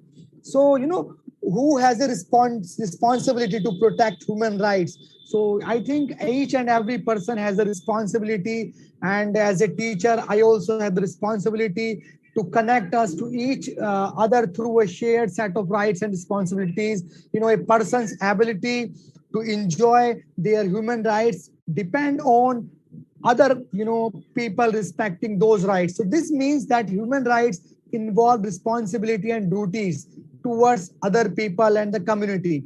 So individuals have a responsibility to ensure that they exercise their rights with consideration for the rights of others. For example, when someone uses their rights to freedom of speech, they should do so without interfering with someone else's right to privacy. Government have a particular responsibility to ensure that people are able to enjoy their rights. So they are required to establish and maintain laws and services that enable people to enjoy a life in which their rights are respected and protected. For example, the right to education says that everyone is entitled to a good education. This means that governments have an obligation to provide good quality education, facilities, and services to their people. So, so these are the things, and human rights, guarantee that people's fundamental needs are addressed. Everyone needs food and water as well as clothing and shelter. Everyone has a baseline degree of dignity when these are included in a person's basic human rights. Unfortunately, millions of people still lack basic essentials, but by framing it as a question of human rights, activists and other may strive to ensure that they are provided for everyone. So human rights empower individuals to oppose social corruption. When individuals are subjected to abuse or corruption, rights empowers them to speak up, because no society is flawless. And particularly rights such as freedom to assemble are important. People are empowered by the concept of rights, which teaches them that they are entitled to dignity from society, whether it be the government or their workplace. So human rights allow individuals to practice their religion freely. So religious violence and oppression have occurred repeatedly throughout the history. So it is about respecting a person's religious and spiritual views and allows them to exercise them in peace. And it is also a human right to refuse to follow a religion. So human rights allow people to access an education is essential for a variety of reasons. So and it is especially necessary for cultures where poverty is widespread. To break the cycle of poverty, organizations and governments are concerned with access to schools, supplies and other resources. When education is viewed as a right, it implies that everyone, not just that the wealthy, has access. So human rights ensure people have basic needs met, and human rights protect vulnerable groups from abuse, and human rights allow people to stand up to societal corruption, and human rights encourage freedom of speech and expression, and human rights give people the freedom to practice their religion and allow people to love who they choose. Human rights encourage equal work opportunities to give people access to education and protect the environment, and provide a universal standard that holds governments accountable in the society. So these are the things we can do. So human rights are important because no one should be abused or discriminated against, and because everyone should have the chance to develop their talents and abilities. Unfortunately, many people around the world don't have these basic rights and freedoms. As the most developed countries on earth, like United States has the most influence on the world's governments and its people. So human rights violations is also there. Like any crime against humanity can be a human rights violation, including murder, torture, forced eviction, imprisonment, racism, and any crime that targets human dignity. So as Human Rights Watch says, every day in homes, in schools, on streets, at workplaces, women, men, girls, and boys are being harassed and abused for being different. So rights are never granted to people by their government. So ideals of democracy, equality, and justice are right themselves. So these rights are the basic basis of every democracy and governments that ignore, violate human rights are not democracies. So human rights are basic standards of behavior concerning certain issues that are universally regarded as important. So if you are born human, the world has set standards of behavior for you that you are required to obey. So these standards are called human rights. So they are believed to be universal because every country that has signed the Universal Declaration of Human Rights has agreed to them. So in my opinion, so we all, should respect each and everyone, because most of us aware that we have human rights, and however, not all of us know what they mean in practical sense. How do human rights protect us? How do they interact with the law? And what happens when our human rights are violated? So we are here to answer all these questions and more, helping you have a better understanding of how your human rights serve you. So we will be discussing the origins of human rights. We are discussing many things, and many previous speakers told about human rights, but we have to be practical in the approach in the society, because every person is important in the society, and we have to give them equal opportunities, and human rights,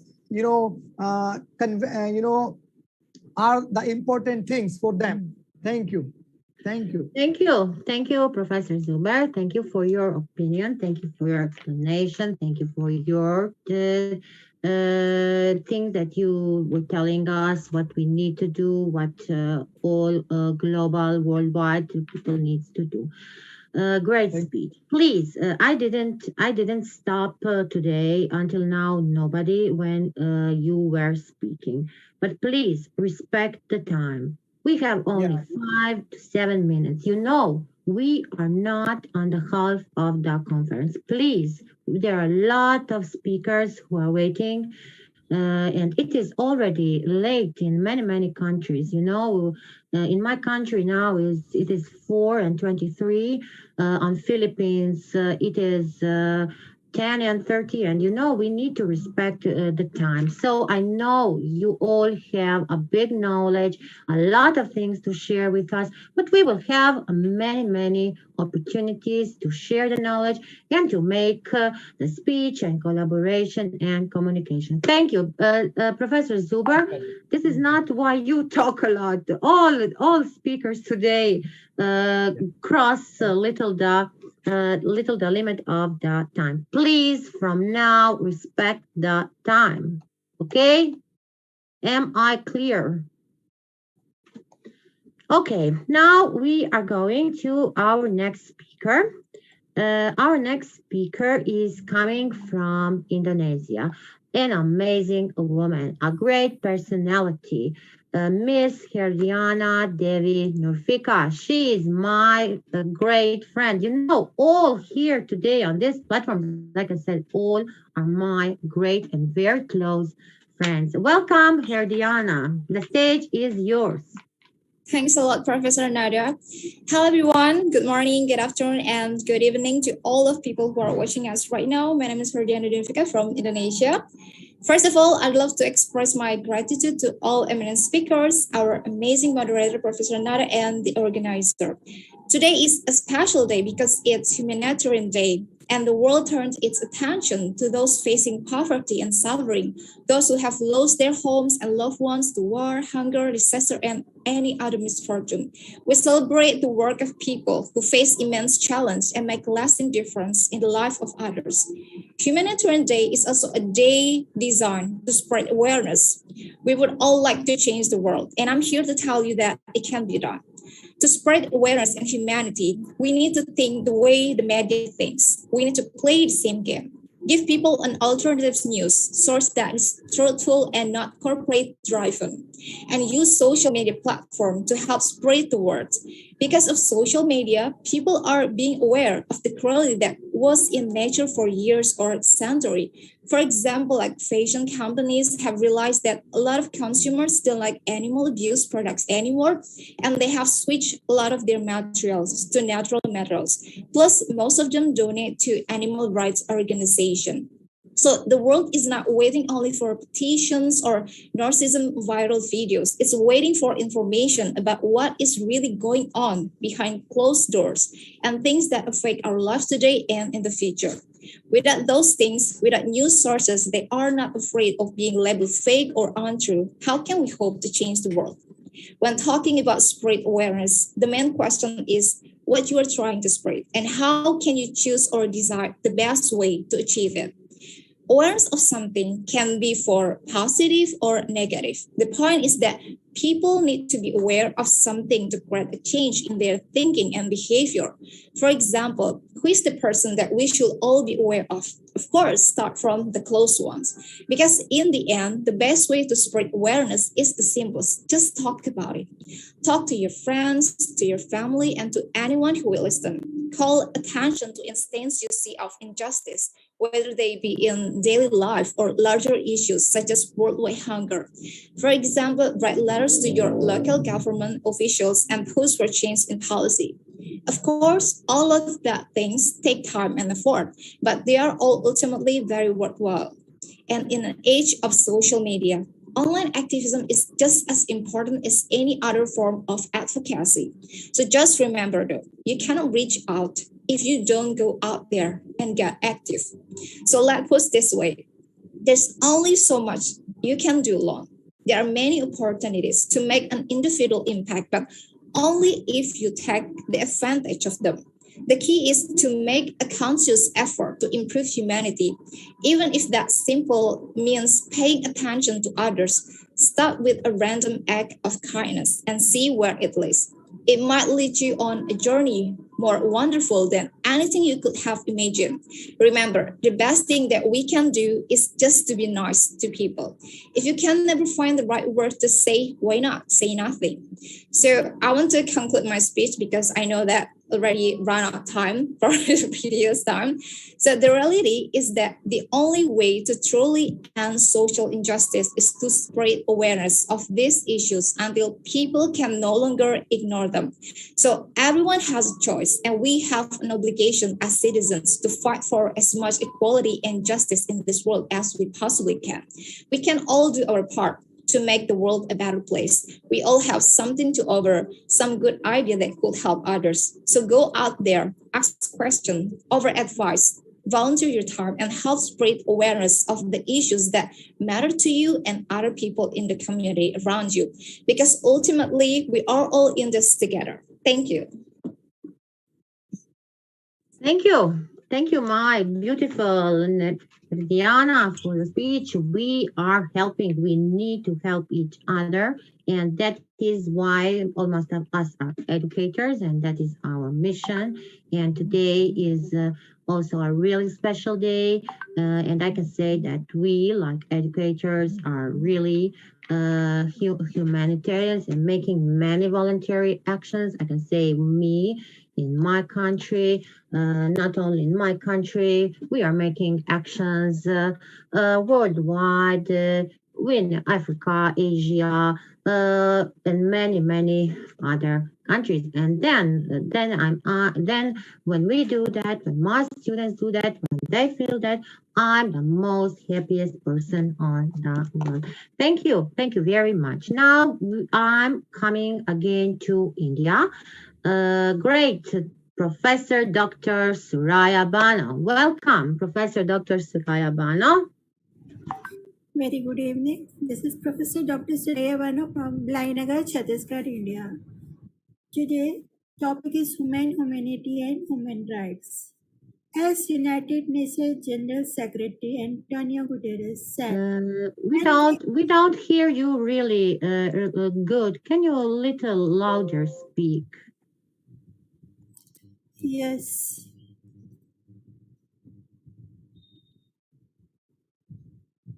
Okay. In the words of United Nations Secretary General Antonio Guterres, when we achieve human rights and human dignity for all people, they will build a peaceful, sustainable, and just world. The theme of Human Rights Day 2022 is life. Everyone has the right to life. The main purpose of the United Nations in relation to human rights to cooperate in solving international problems and in promoting respect for human rights. The UN Charter set forth the inherent dignity and the equal and inalienable rights of all members of the human family. In the words of Secretary General Ban Ki-moon, in many respects, the world is shifting beneath our feet, yet the Charter remains a firm foundation for shared progress. Now we want to focus on UN four main purposes: to keep peace throughout the world, to develop friendly relations among nations, to help nations work together to improve the lives of poor people, to be a center for harmonizing the actions of nations to achieve these goals. As Nelson Mandela said, the greatest glory in living lies not in never falling, but in rising every time we fall. It always seems impossible until it's done. The 6 ways to protect and support human rights for people are: speak up for what you care about, volunteer or donate a global organization, choose fair trade and ethically made gifts, listen to other stories, stay connected with social movements, stand up against discrimination. As Dalai Lama said, peace can only last where human rights are respected, where the people are fed, and where individual and nation are free. On 10 December 1948, General Assembly of the United Nations announced UDHR, the 30 rights and freedom that belongs to all of us. The UDHR is a milestone document in the history of human rights. In the words of the UDHR and other documents lay out 5 kinds of human rights: economic, social, cultural, civil, and political. Economic, social, and cultural rights include the right to work, the right to food and water, the right to housing, and the right to education. In the words of Kofi Annan, often we mistake stability in terms of security and economic activity to mean a country is doing well. We forget the third and important pillar, rule of law and respect for human rights. And he also said, education is a human right with immense power to transfer. On its foundation rests the cornerstones of freedom, democracy, sustainable human development. For every individual must be known the basic human rights: the right to life, the right to freedom from torture, the right to equal treatment, right to privacy, right to marry, right to freedom of thoughts, opinion and expression, right to work. The most important human rights is freedom to vote. In the words of Mother Teresa, be faithful in small things because it is in them that your strength lies. She also said, every day you smile at someone, it is an action of love, a gift to that person, a beautiful thing. The questioner has said, why right to life is important? Because it is impossible to enjoy the other rights. Without the right to life, it is impossible to enjoy the other's life. Now I conclude, humanity refers to caring for and helping others whenever and wherever possible. It means helping others at times when they need that help the most. It is important. It helps us forget our selfish interests at times when others needs our help. Human rights are basic rights that belong to all us simply because we are human beings. They embody key values in our society such as fairness, dignity, equality, and respect. At last, I conclude with a nice thought said by Mahatma Gandhi: the greatness of humanity is not in being human, but in being human.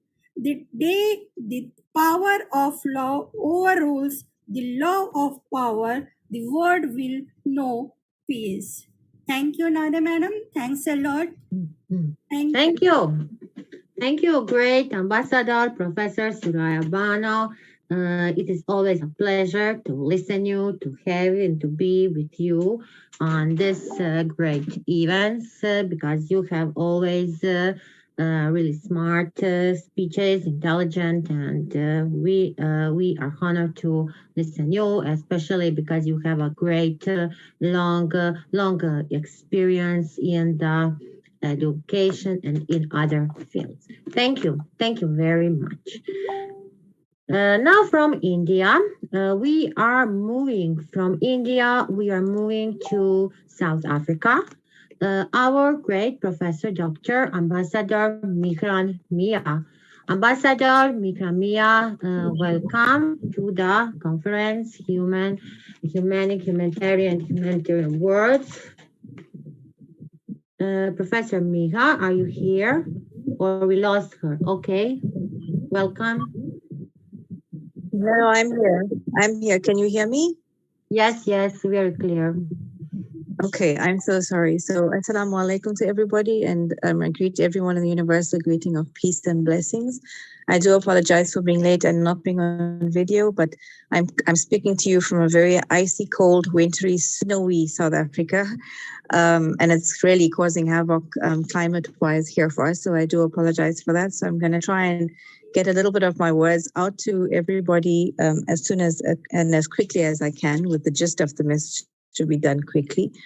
So thank you, my dear sister Nada. It's always lovely seeing you and sharing platforms with you and all of our great speakers. So thank you so much.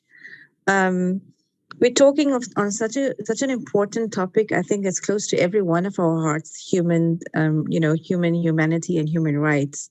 And as our sister spoke just now about the rights, the various rights that everybody has: the right to education, the right to life, and right to everything regarding everyone in the world as a human being. I just want to add one more thing. Every one of us has a right to live, a right unto yourself.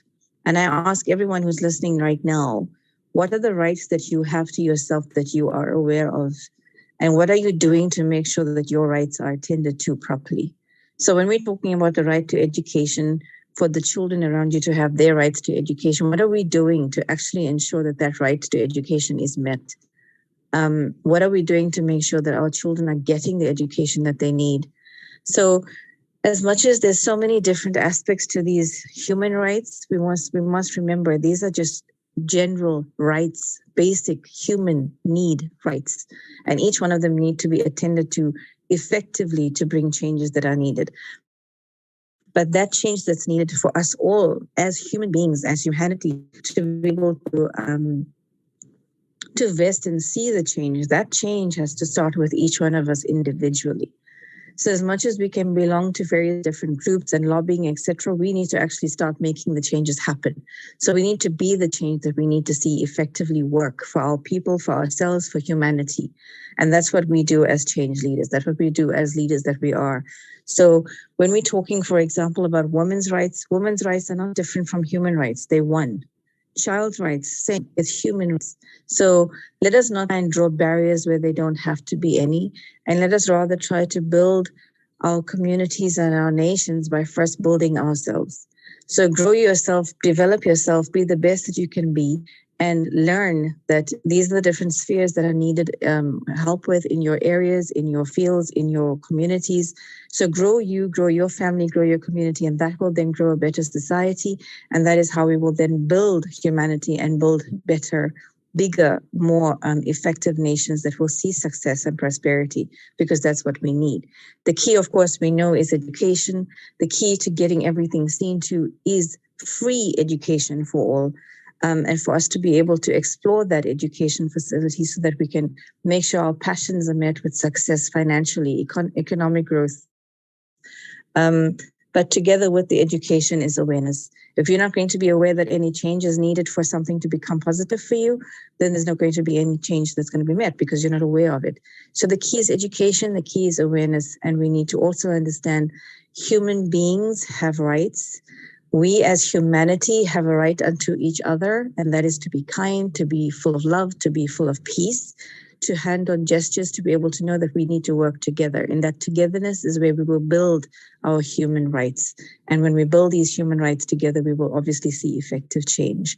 So I thank you again for the amazing platform. And thank you so much, Professor Nada. Always lovely seeing you, like I said before. And thank you, my brother Pradipta, for this and the wonderful platform. And I do apologize again to rushing through, but I don't want to lose my connection. So thanks again, and God bless you. Thank you. Thank you, dear respected Ambassador Mika. We don't want you to lose your electricity. It is always a pleasure, and it was so always great to be with you, to listen you. Really, a great message, education for all. And I will not talk more about that because sometimes the interpretation can go in the wrong direction. So Professor Mika really great words for this today's conference. Now, from South Africa, we are moving to Georgia. We are moving to a country of my sister Inga Karchilova. My sister Inga Karchilova also is on the village, and the connection is not good. But there is her sister Nadia, who will share her presentation. So welcome, Dr. Inga Karchilova. I will share your presentation. Wow, thank you so much. What will I do for you? I need to do that for you, you know. Okay. Is it visible? Good luck, my dear sister. Thank you so much, my dear sister. Thank you. You are always amazing. Wow. Warm greetings from Georgia. I'm glad to be with you. Thank you very much, Professor Pradipta, for this inviting me. This is really a great honor for me. Congratulations, all amazing speakers. Wow. Thank you so much. It is a very important day today. We have gathered to talk about the problems and find the ways to solve them together. According to the UN, there are inherent rights for all human beings, regardless of race, nationality, language, religion, or any other status. Human rights include the rights to life and liberty, freedom from slavery and torture, freedom of expression and speech, right to work and education, and many others. Yes, this is a very important issue. Today, in the 21st century, unfortunately, we have many problems, and we must look for ways to solve these problems together. And now, today, I want to talk about one very important issue, domestic violence. We see the world evolving, however, we face many problems. One of the most important problems nowadays is domestic violence. It exists in any countries of the world, as well as in Georgia, and violence which is community against a family member, a physical violence, psychological violence, and so on. If we look at Georgian reality, the cases of domestic violence are a special practice. The frequent is, yes, there are more and more cases when a woman is oppressed. Her rights are neglected and violated. Violence against women has extremely serious consequences, not only for the physical or emotional health of women victims, but also for their direct impact on children, the family, and society as a whole. Domestic violence seems to be a taboo subject in our society, and they avoid talking about it in public. One part of the society perceives this issue accurately, while others do not take it seriously. This is due to the view that family problems should be solved only in the family and should not go out of it. Yes, such a society is the reason why women suffer psychological, physical or sexual violence from men in order to eliminate the problem. It is necessary to raise the level of awareness about this issue so the people understand the essence of the problem. Disclosure of the facts of the violence should not be the subject of ridicule and judgment, but every citizen should think seriously and understand that there is a problem in society and the victim of this she may become herself in this nearest future. It is necessary to conduct trainings on violence, provide accurate information, organize relevant events by non-governmental organizations, hold drills, show advertisements and relevant programs on TV or internet media so that Georgian society realizes once and for all that any kind of gender-based violence in the family or in the society is considered a crime. There should also be a temporary shelter to help victims and provide psychological or legal assistance. My dear friends, I have carried out various activities and projects related to this issue to raise awareness and the teach. Yes, I think we should start from the local point to eliminate the problems, move to the global one. But standing together, we can change the life of our women for the radically better. The process of world civilization and development is organically related to education. Yes, I want to say that education is goodness.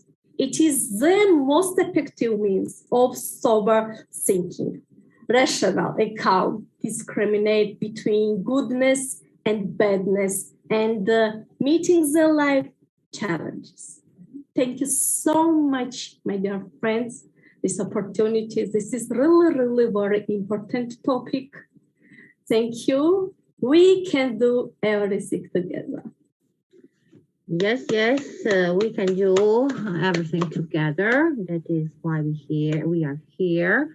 Not only the words, we need the actions. We need to see the actions. And here, I know that many of us here are doing a lot of actions, including involving our great Dr. Inga Karchilova. Thank you, Dr. Inga Karchilova, for your great speech. From Georgia, we are going again to India. Our next speaker is respected Dr. Krishna Singh Anja. Dr. Krishna, welcome. Please, I want to tell each one who is on the platform, mute yourself, because when I'm talking, I see another person. So Dr. Krishna would be happy to everyone to see him. I need to mute it. Please be muted if you are not talking. Okay, respected Dr. Krishna, welcome.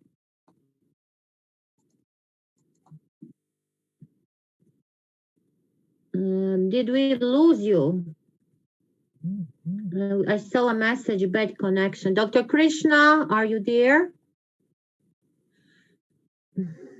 I think we lose Dr. Krishna. Nada, I'm here. Sorry, I was muted. Okay. I'm so sorry. Thank you, Nada. Kudos to you. Lots of energy and enthusiasm at 4:30 in the morning, even after a long, exhaustive day. And a special thanks to Pradipta Mondol for inviting me to this conference and offering me the platform to share my thoughts. Greetings to everyone. This is Dr. Krishna Singh Arya from India. It really feels great to speak at this international conference on humanity and human rights on this special day, that is August 19th, right? The World Humanitarian Day. Many of us would know that this day is marked after bombing of UN headquarters in Baghdad, killing 22 people, including the special representative of United Nations Secretary General to Iran. May God bless their souls. To give a brief introduction about myself, I am a global educator, sustainability ambassador, SDG champion, emotional health and social well-being mentor. I hold a doctorate degree in humanities and social sciences, master's degree in business administration, and a bachelor's degree in technology in electronics and communication. I work towards sustainable development goals through various social initiatives of ours that's on zero hunger, education, environment protection, clean water and sanitation, and reduce inequalities irrespective of age, sex, disability, race, ethnicity, origin, religion, or economic status. Today is Janmashtami festival in India. It marks the birthday of Lord Krishna, who spoke of humanity and human rights about 3,200 years ago. His words are compiled and are known as Bhagavad Gita, the world famous divine book. As we speak, let me bring out to see when do a human rights issue crop up.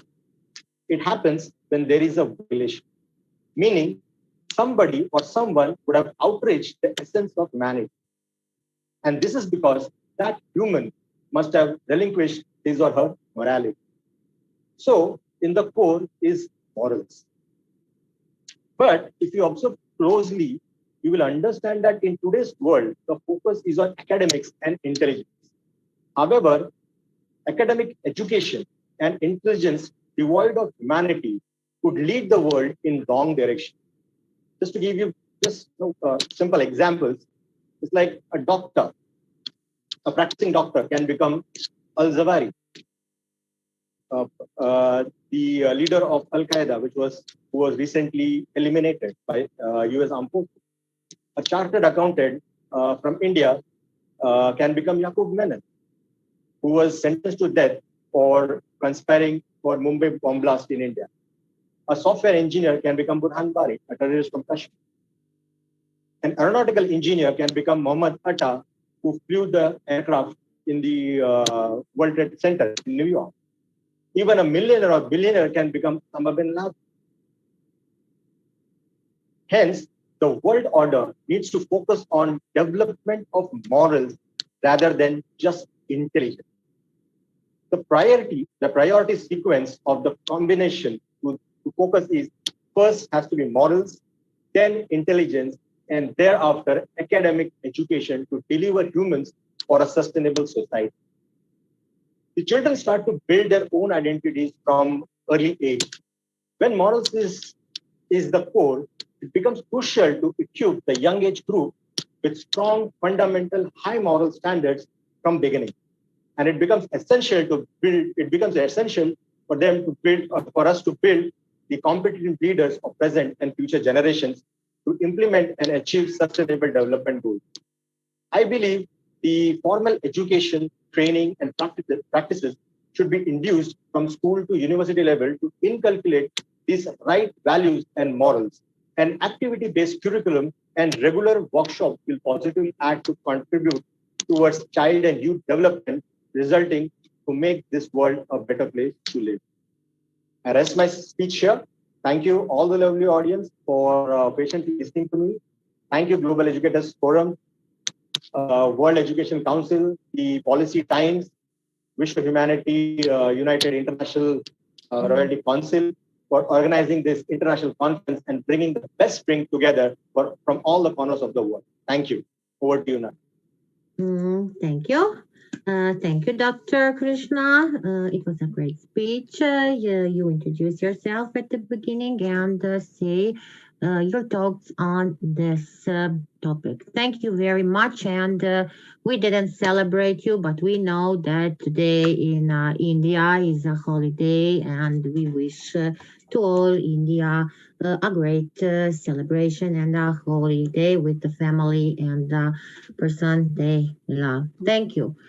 Now, from India, and we are going to Bangladesh to my brother Noor.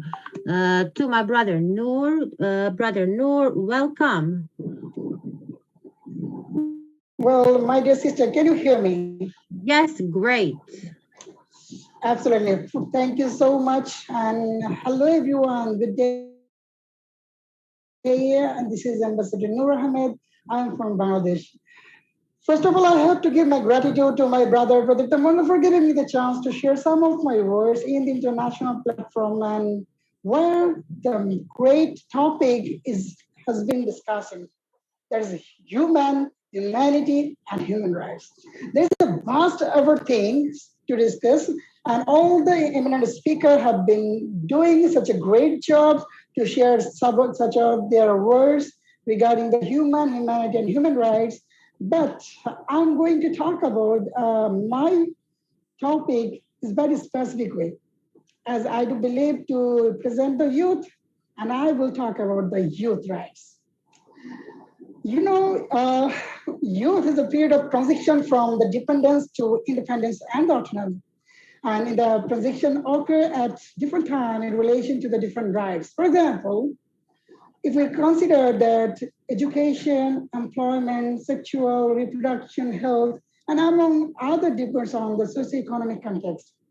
And young people face discrimination and obstacles to the enjoyment of their rights by the virtue of their age, limitation of their potential.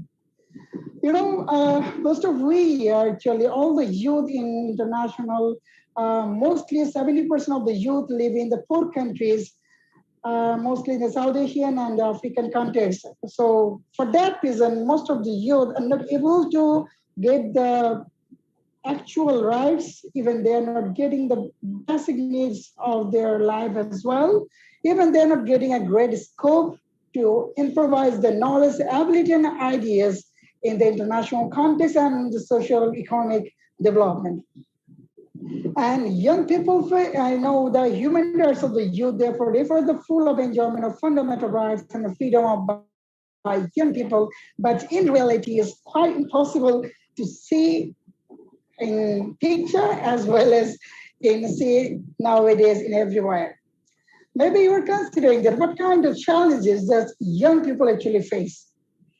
I repeat, I will talk about the youth rights in between within the human rights. And here, maybe you're considering this, what kind of challenges youth are facing? Yes, first of all, participating. Participating of what? Participating is all about youth representing the political institution with less than 2% of parliamentarian worldwide age under 30. So how can the world will be so much decorated if the youth, if all the countries are not using the youth power, even encourage the youth in the political sector as well? Moreover, the age of candidacy of the national parliament and especially for the higher office is not always aligned with the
Let's focus another.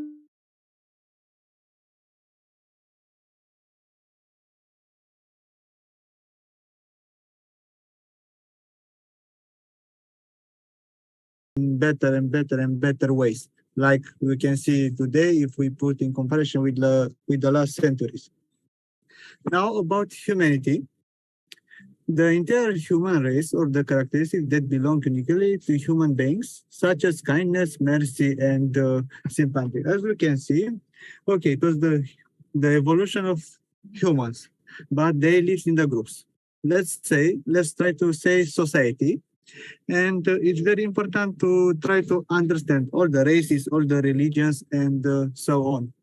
So the main idea about humanity, it's about evolution in a unique way in groups. Now about human rights, because this is, I think, the main point of this conference. We can discuss all of these topics like education, about thought, about information, about speech, about religions, about association, and etc. But I think the main point it's about how to express and to take the word about what we want to do. And in my opinion, it can be a correlation between all of these topics. Now, in the next minutes, I will talk about a personality. It will be like a history lesson. A personality who was one pioneer about this topic. This guy was John Stuart Mill from UK, from the Britain Empire. And let's see what he did exactly about this topic. First, he was a worker in the British East India, where he promoted tolerance. This guy saw colonialism in a moral terms. He justified like an educational mission, civilizing and stimulating to development, freedom, and happiness. Okay, the main ideology of this guy, it was about utilitarianism, and it was based on existing realities rather than theoretical ideals. So, in other words, okay, groups, human evolution, but also try to understand them because, okay, it's important to be understood by the others, but also it's important to understand the others. Another interesting fact about this guy, because in the politics ideas, because published some interesting subject on that period, so in 2 centuries ago, and tried to promote the woman rights, the woman equality, in some books like this one. Okay, and here the position of a liberal who did not ask state intervention except for the benefit of the weak, and in particular of women. So I think he was very confident and he had a lot of courage to say these things in front of imperialism types. Now he tried to militate for free expression because I think one good idea also today, it's very important to say your opinion, but in the perfect moments, not always, let's say. For this, John Stuart Mill states that society has more to gain if it is respect individual freedom. As long as one person action don't have negative consequences for another, he should be allowed to live by his own rules and not by externally imposed norms. And not the least, the only way to try to change an individual is discussion of any kind. Since over himself, the individual is sovereign. And now, in the final, I want to end with famous quotes of John Stuart Mill. And let's see, one of them it was the next one. The only freedom that deserves the name is that in which we pursue our own good in our own style, as long as we don't prevent others from obtaining it in their run. Another one, it was about the only freedom that deserves the name is that in which we pursue our good in our style, as long as we don't prevent others from obtaining their turn. And another, I think the main point of this, genius can breathe freely only in an atmosphere of freedom. Very interesting quotes in my opinion, because promote human rights. They talk about human as a individual and also talk in groups like in humanity in society. Thanks for audience, and I hope you understand with connection, because it's a little bit unstable now because I'm traveling. Thank you. Thank you, dear Mikhail, Alexandra Stanaescu. We understand you. We get your message. You talk about human rights, a correlation with the assembly, association, the movement, the religion, the speech, the information, the press, the thought, and education. A really great presentation And also history lesson about one person. Yes. One person. Yes. Yeah. Yes. Thank you. Thank you very Thank you too. Thank you very much. See you tomorrow. Our great Mikhail tomorrow is in a youth conference. He is a special guest. Congratulations. Thank you very much. See you tomorrow, and I hope it will Yes, be very see you tomorrow amazing. again. Okay. Now from Romania, we are still in Europe. We are coming now to my country. We are coming to my country, Croatia, and we have educator, Željka Jovanovac. She's coming from Croatia. Welcome, Željka. Dobrodošla. Hvala, draga Nada. Hello, everyone. Namaste.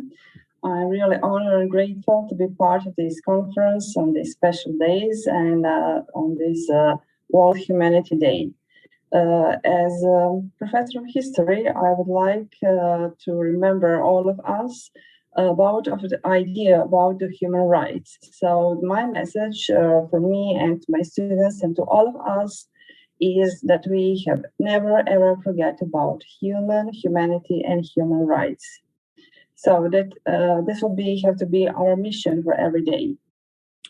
I will start with the Universal Declaration of Human Rights. As the first article we all know, that all human beings are born free and equal in dignity and rights, then are endowed with reason and conditions and should treat each other in the spirit of brotherhood.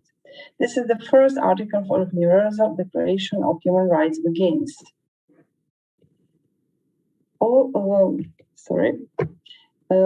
This means that all of us from the moment of birth possess certain rights which are called human rights.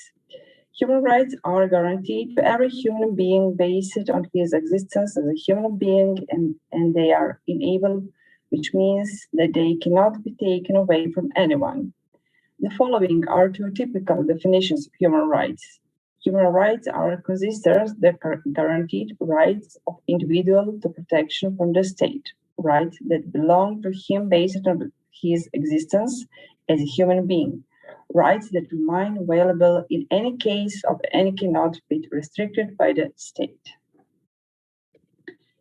The official day, International Human Rights, is the December the 10th.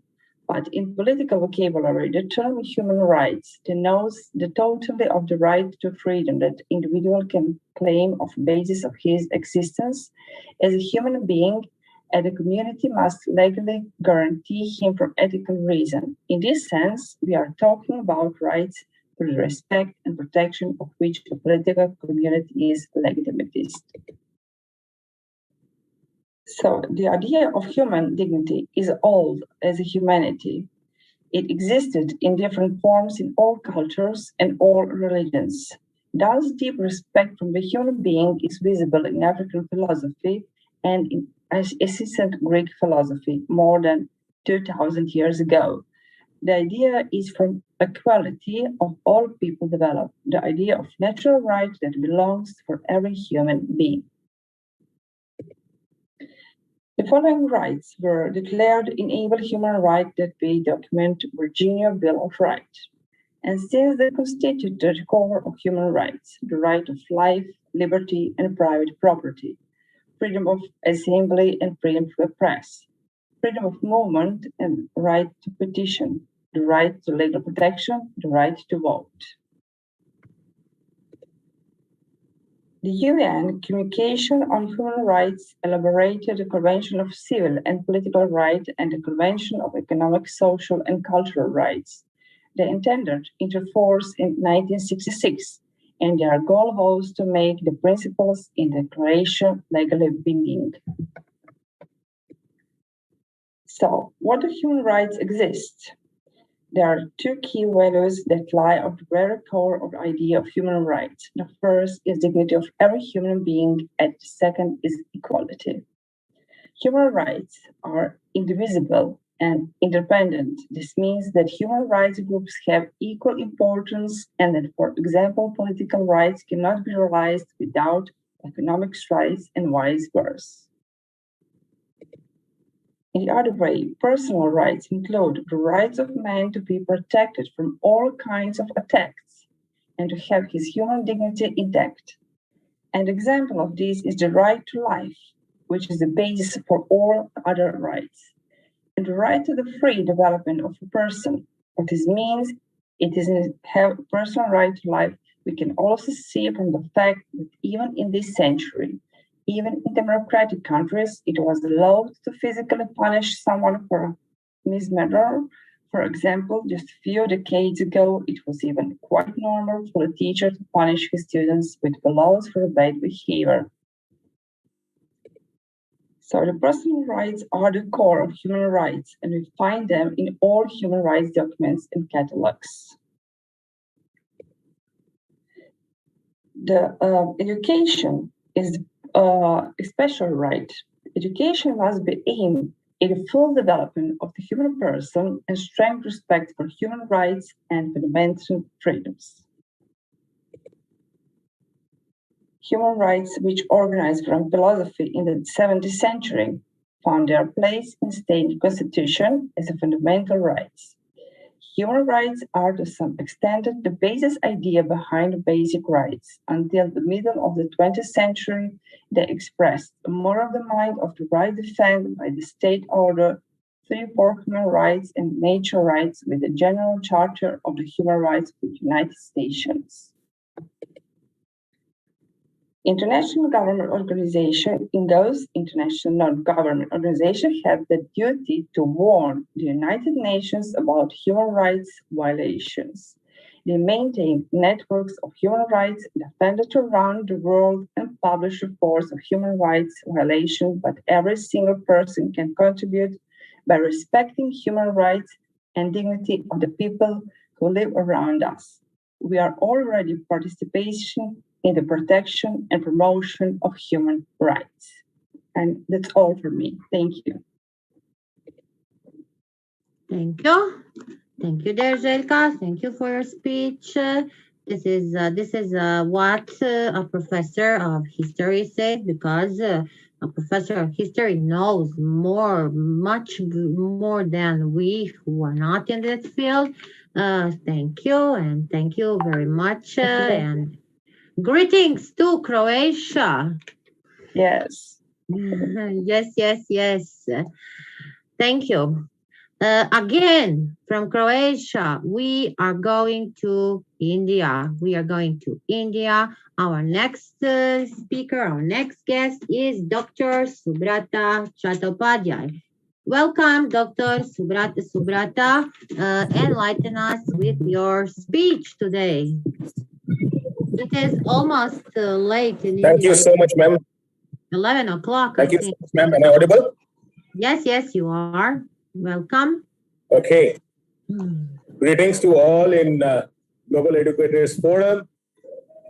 At the outset, thanks to Dr. Pradipta Mondol, sir, my mentor, and to all of you at Global Educators Forum.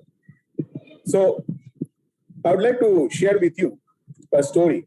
And this is a story of Mr. Singh, who is an engineer working in a government organization. He has a son by the name of Raja.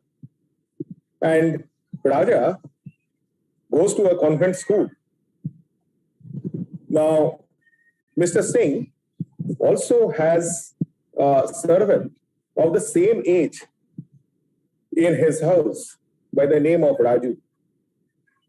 Now, whenever Raja does his study, Raju creeps in and listens, peeps in and tries to understand what Raja is studying. But he is rebuked, he is scorned, and he is told to do his work. Raja sleeps in an AC room in a bed, whereas Raju sleeps on the floor. When Raja goes to school,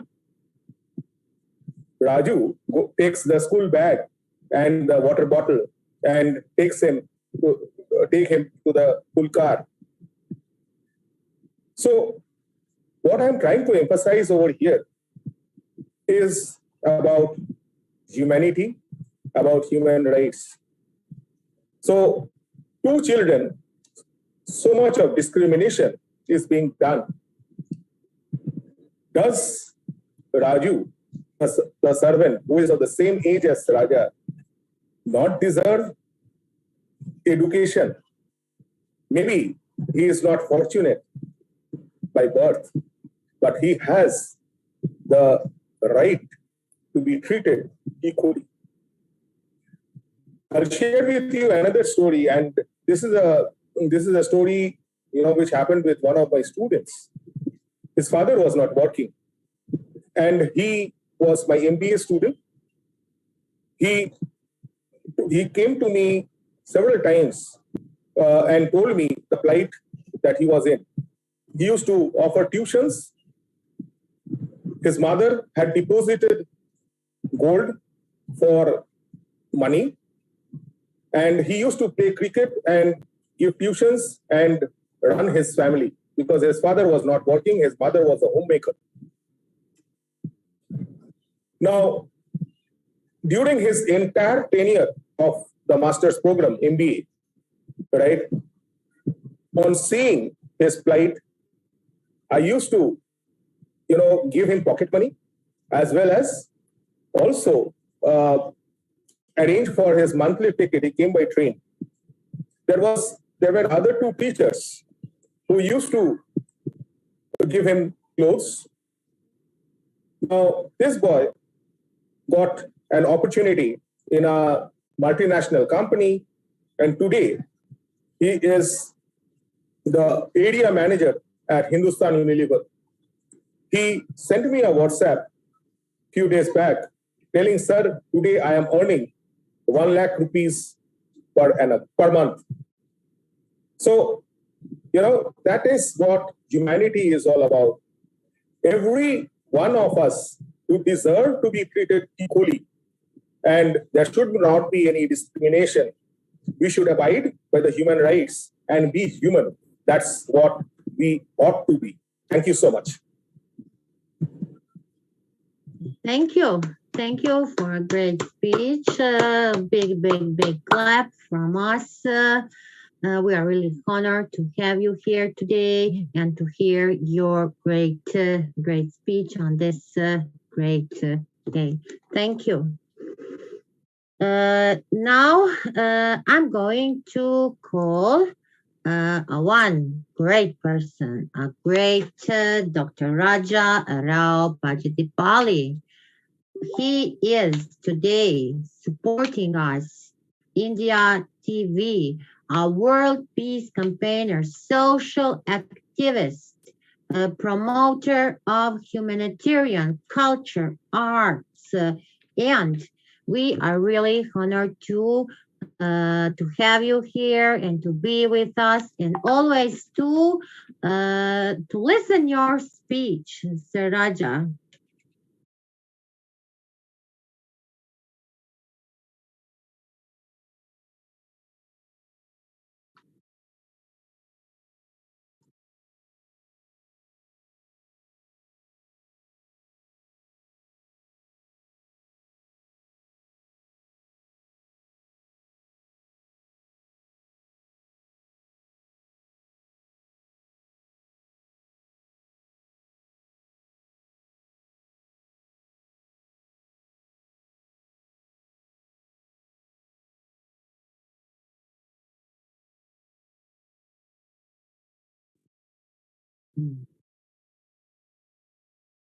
Yo.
Yes, he's here. He's here.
It was a great speech, like always. We are really, Saraja, proud on you. We are proud on your all activities, what you are doing for the humanity, for the world.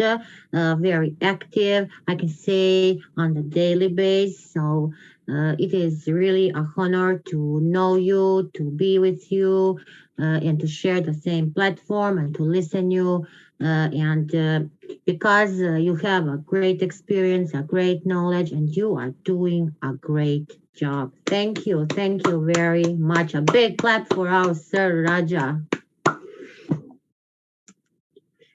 Okay, today we have the younger prince and our Sir Raja, a great family, a family who is working for humanity every day. Now, after Sir Raja, I'm going to call our dear Professor Patricia Gonde from Zimbabwe. Welcome, dear Professor Patricia. Thank you so much, Dr. Nada. Good morning, good afternoon, and good evening to all the dignitaries and eminent speakers and viewers across the globe. Let me take the opportunity to thank Global Educators Forum, especially the brains behind it, Professor Pradipta Mandal, for the platform where we meet here to deliberate on different issues that affect us as humans. Humanity, like what Dr. Raja Rao said, has brought us together here. And I'm so humbled to be part of the speakers at this conference on humanity and human rights. What an honor to be doing this befittingly on a befitting day, on World Humanitarian Day, where we honor and celebrate all humanity workers and all those who have lost their lives for humanitarian causes. And happy World Humanitarian Day to you all.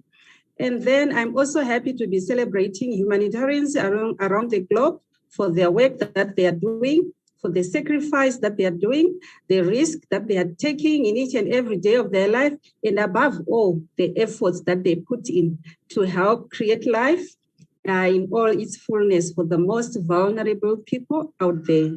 Let me also honor our fallen heroes, our heroes who have passed on. Let's think of our heroes like Mother Teresa. Let's think of Mahatma Gandhi, and let's think of Martin Luther King, Nelson Mandela, only to mention a few. These people have worked for the betterment of the world, and these great heroes impacted the world. They made a difference. They were the change makers. With the little they had, they really made a difference. And now we also have our own heroes that we are celebrating, who are also selfless and who also extend their support to the vulnerable and needy there by bringing transformation to humanity. I'm thinking of people like young people like Ambassador Noor Ahmed was talking about the youth. Think of the 21-year-old Malala Yousafzai, a champion of education for young women who stays in Pakistan. Let's think of people like Greta Thunberg, a 16-year-old Swedish who is a climate activist. As of now, I know that she's on her way to America on a solar-powered yacht. Those are the heroes that we have today, and everyone who is here, who is raising awareness on humanity is a hero. Our theme for World Humanitarian, it takes a village. And as some speakers have said, alone our achievements are limited. But if we come together like this and amplify our voices, we act now like what Raja Rao said, and help someone and each other. Like what Dr. Elizabeth said, one tree cannot make a forest. But when we come together like this, we can make a difference. And always my mantra is one candle loses nothing by lighting another one. We are here to light each other's candle. So we do have the vulnerable people. I'm talking about the people within our community. We do have vulnerable people in our communities right now. The need in our home right now, our extended families, our family members, our community, our neighborhood, schools, our workplaces, church or religions. What are we doing to make the change in their lives? As my friend Dr. Khalifa says, all lives matter. Yes, they matter.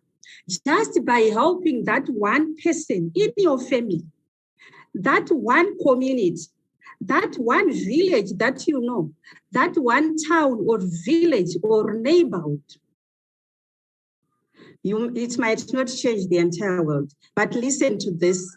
It could change the world for that one person. It could change the world for that one village or one community that you are living in.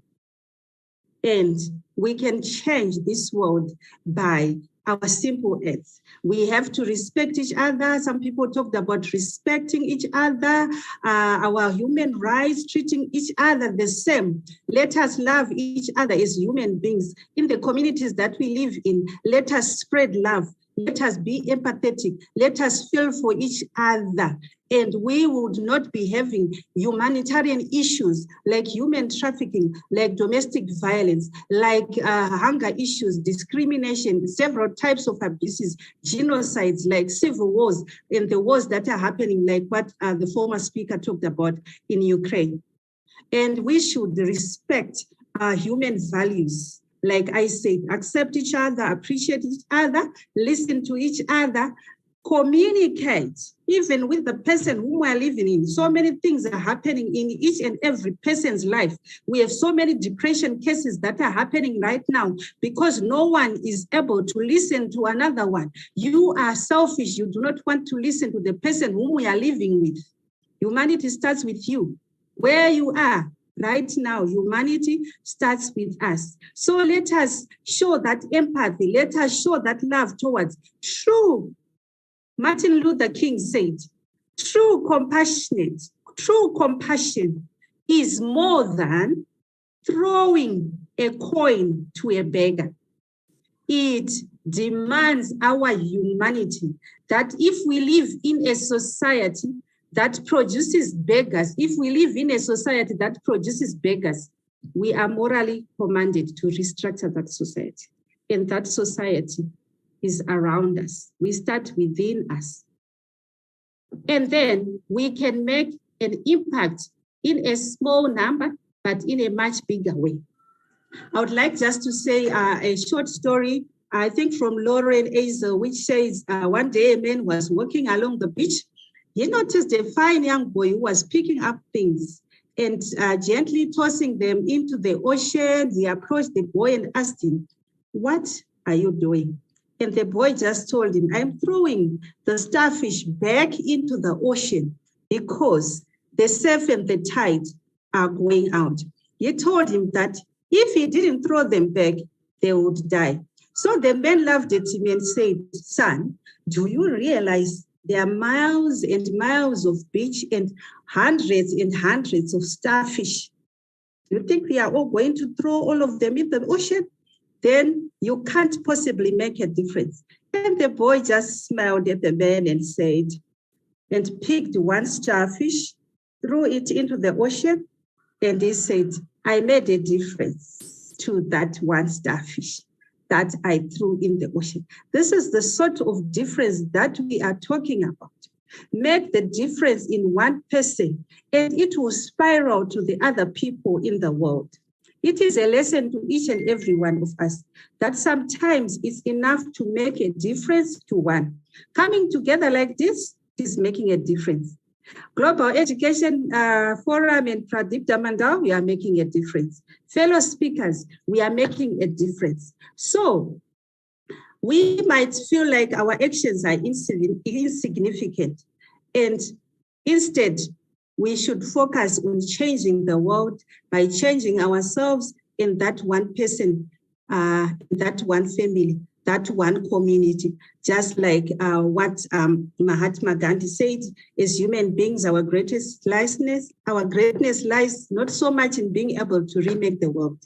Individually, we are a drop, but together when we are here, we make an ocean. So let us be part of the change we want to see in ourselves. Let us be the change makers. We have humanity issues around us in our homes. In the moment we step outside the door, like here in Zimbabwe, I know that next year is 2023, we are going to have elections.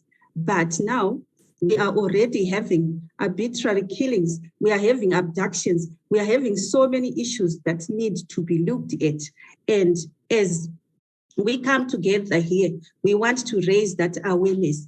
And also like what Raja Rao said about Ukraine, yes, we can make a difference. Come together and talk about it, because it starts with us in the community around us, it spreads to the other community, eventually to the nation and to the entire world. It has got a spiraling effect.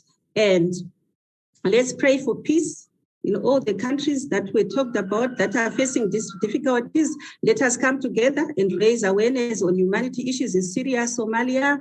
There's hunger, there's natural disaster. Ukraine, like what he said, if that nuclear bomb is thrown to, Zaporizhia, the whole entire world will be wiped out. There will be so many diseases. There will be so many fatalities. So let's pray for countries like this. Let's act now. As Mother Teresa said, we know only true all that we are doing is nothing more than a drop in the ocean. But if the drop were not there, we are the drops. If the drops were not there, the ocean would be missing. This platform would not be here. Thank you so much for giving me this time. Over to you, Nada.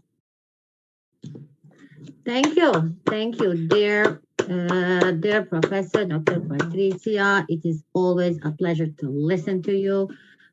Golden words. I think that any words, if I add, it is really sufficient. So thank you from the deep of my heart for your great speech, and I'm sure that all our watchers and listeners are really satisfied, because there is no value, no thing that you didn't touch in your speech. And also you make a summary of all our speakers today. Thank you very much. Now, after our great Professor Patricia, we are going to Malaysia. We are going to the country of my great friend, our great Professor Karudin Submarin. FCILT. Welcome. Thank you, Prof. Nada. So, okay, since I have 7 minutes, so I will dispense with all the formalities and the thank you. Okay, and I will zoom straight into. I have about 200 slides in 7 minutes. No, I'm just joking. 200 slides. No, I'm just joking. Can I share my slides now? Of course you can, but not 200. No, don't worry. I will go do in a very super speed manner. Okay. Can you see my slide now? Yes, but they are really small. Okay, all right. Okay, it is good. It is good now. Yes. All right. Okay. There are many ways to. I'll quickly go on. Okay, there are many ways. What you call to skin a cat. And there are many ways. There's a plethora of routes that you can take to analyze, synthesize, and then to look at the topic. But my style is I've always liked to take it the epistemology. I start with epistemology, and maybe later on, towards the end, I will take the contrarian approach. Okay, let me quickly go. Some of has already been said, but maybe fortunately or unfortunately, about the last few speakers. So I will, forgive me if I repeat some of the things that already been said earlier. Maybe it will help. Okay, like definition, human. Okay, it's a bipedal primate mammal Homo sapiens. Someone has already mentioned that. Okay, I won't go to the detail. Then I got humanity. What is the real meaning of humanity? The definition of humanity is the entire human race, or the characteristics that belong uniquely to human beings, such as, many have said it earlier, kindness, mercy, and sympathy. Example of humanity is all the people in the world. An example of humanity is treating someone with kindness. Many have already said that. Okay, let's go on. What's humanity again? What's another meaning of it? Okay, I won't read all of it. compassion, brotherly love, fellow, kindness, kind-hearted, consideration, understanding, sympathy, tolerance, goodness, blah, blah, blah. And up to my favorite is the last one, magnanimity. Many of us don't realize it. Some have it, but it has never been unleashed from them. But a good leader or a good human being is someone who exhibit or exude this aura of magnanimity. If someone has magnanimity, he is said to be magnanimous. And very important, especially for humanitarian workers. Let's move on. Okay, now humanity. Okay, what's the difference between human and humanity? Humans are good, not humanity. The two are not interchangeable. Humanity is human nature. Humans in their true form. Humans are people with emotions and morals and ideas. They are more than humanity. So you can always Google this. Well, you know, I got this from Google anyway. Okay, human rights. Human rights are rights inherent to all human beings, regardless of race, sex, nationality, ethnicity, language, religion, or any other status. I just picked the photograph, from the Google. So my apologies. If I appear to be sexist, but I'm not. Yeah, my apologies. Okay. Now, human right. Include the right to life in liberty, freedom from slavery and torture, freedom of opinion and expression, the right to work and education, and many more. Right? Now, human right, the equal and inalienable right of all human beings being provided for the foundation for freedom, justice, and peace in the world according to the Universal Declaration of Human Rights adopted by the UN General Assembly in 1948. Let me move on quickly. Okay. What are the 5 core principles of human rights? Again, the basic rights based on shared values, dignity, fairness, equality, respect, and independence. These values are defined and protected by law. Then we move on. Okay. So what does the UN say about human rights? The UN sets forth the inherent dignity. Okay, I will read that. But I want to highlight this. This is very important. What does the UN do for human rights and justice? The United Nations assists and supports countries in addressing serious violations of human rights. Someone has mentioned a lot about this, violations of human rights, and providing redress to the victims upon their request. So I put it in red there. There is no rule of law within societies if human rights are not protected, and vice versa. Human rights cannot be protected in societies anywhere in the world, globally, without a strong rule of law. Okay, that's the point I want to get at. You must have a strong rule of law in whichever country that you are in. Okay, now, and finally, okay, the future is already here. This is the way where I take the contrarian approach. So while we talk about the definitions of humanity, and human rights, these two things. So I want to push to all of you, ladies and gentlemen, all over the world. Humanizing technology and technologizing humans. It's already happening, the robots. So this will again change our perception and our understanding about humans, humanity, and human rights. I'm done. Prof. Nada, back to you. Thank you very much. Thank you. Thank you for a great presentation. You really go fast, but you didn't.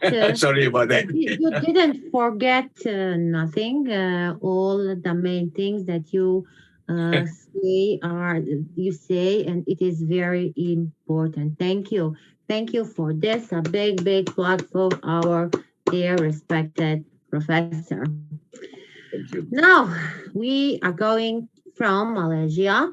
We are going to Nigeria. We are going to our great academician, Professor Charles General Aboria Bihadi. Welcome, dear respected Professor Charles. Professor Charles, do you hear us? Please unmute yourself, Professor Charles. He's here, but he didn't hear us.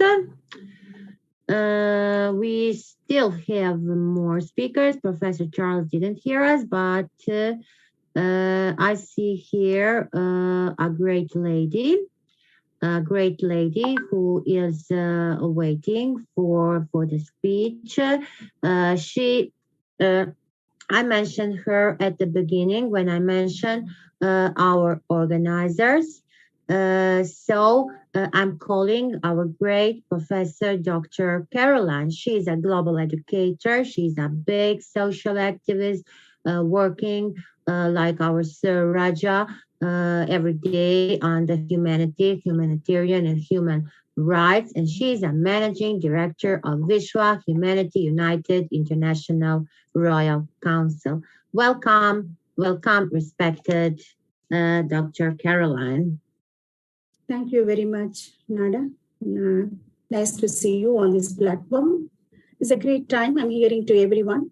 Good evening, good morning, and good afternoon to all the eminent dignitaries, the international speakers on this platform. Especially, I would like to congratulate the organizers and also for giving this opportunity to be one of the organizers. It is a great opportunity. I appreciate everyone who has given opportunity to speak on this platform. I'm Dr. Caroline, Professor, Counseling Psychologist, Managing Director of Vishwa Humanity United International Royal Council, Chairman the Life Foundation, Managing Director of CATV.net, a web channel.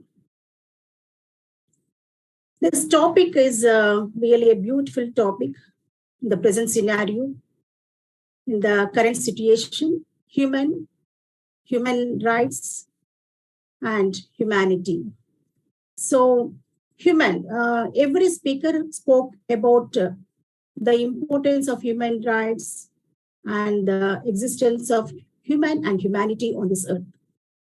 We human beings are special on this planet because we are called as intellectuals, intelligent people. No other organism on this earth has such beauty. It's a special characteristic bestowed by God that we are intelligent. Only we can think appropriately and act properly, and we are the human beings to take care of the planet. Such kind of responsibility is given to us. We human beings, we know the importance of the planet, and we are supposed to take care of our planet and see that planet is flourished with good human resource. But unfortunately, we are losing our intelligence and we are moving on to, and we are becoming the predator, especially the predator is dominance, egoism, and what I can say, that characteristic is more acting in the minds of the people that is leading, I need to be great. So this is moving on to oppression, and many of the people are the sufferers and became the victims of these characteristics. This has to be erased from the minds of the human being especially. So human values, humanity is very important. We have to remember that we need to live and let others live. That is very important. Not only human being, we need to take care of every organism on this earth. If we have such kind of empathy and compassion, then only we can have a beautiful life, that we will be leading our life with great peace and helping others to lead their life with great peace. That is very important. We need to be more empathetic. We need to be compassionate. We are forgetting this nowadays. And we know that many conflicts arise among the people, and we are noticing a lot of violence, as previous eminent speakers spoke about domestic violence. That is really, we noticed a lot during this COVID time. Many of the women are oppressed with domestic violence. So being the leaders of this earth in different nations, we are the leaders, and it is our responsibility to see that we are to take care of the human beings, and wherever they are oppressed, we need to support them and uplift them, help them to uplift. So that is important. And we know that education, human rights, as we said earlier, all the speakers spoke about the human rights, right of speech, and right to lead a peaceful life. I say only that every time, though there are many rights, but I would like to predominantly comment or declare the right to lead a peaceful life is very important. but we are losing it. There is no peace in the minds of the human beings because of a lot of tense around us. And we know there are violence is filled with, the planet is filled with violence. Wherever we move, we find some kind of conflicts and violence. So it is our responsibility, being human beings, a human with a human heart, need to protect all the humankind on the planet as well as every organism. Then only we can have a peaceful life. Thank you very much for giving this opportunity. Thank you. Thank you, Madam Caroline. Thank you. This was a speech from the heart, and it is really true. We need to change.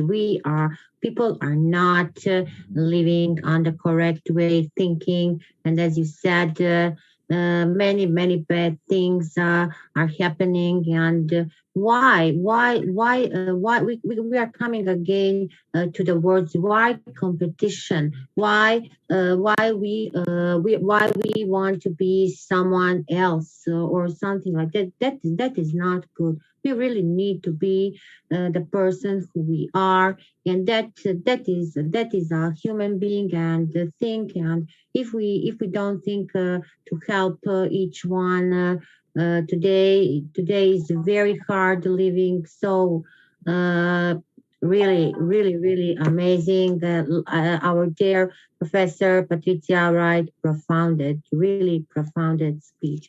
Thank you very much. We have more two speakers. Professor Charles, do you come back? Do you connect again, Professor Charles? I don't see him. He didn't come back. We have a speaker. Just a minute. We have Dr. Edegoin Joseph Keyot from Nigeria. Dr. Edegoin, do you hear me? Are you here? Yes, I can hear you, Professor Nada. Great. Welcome. Thank you.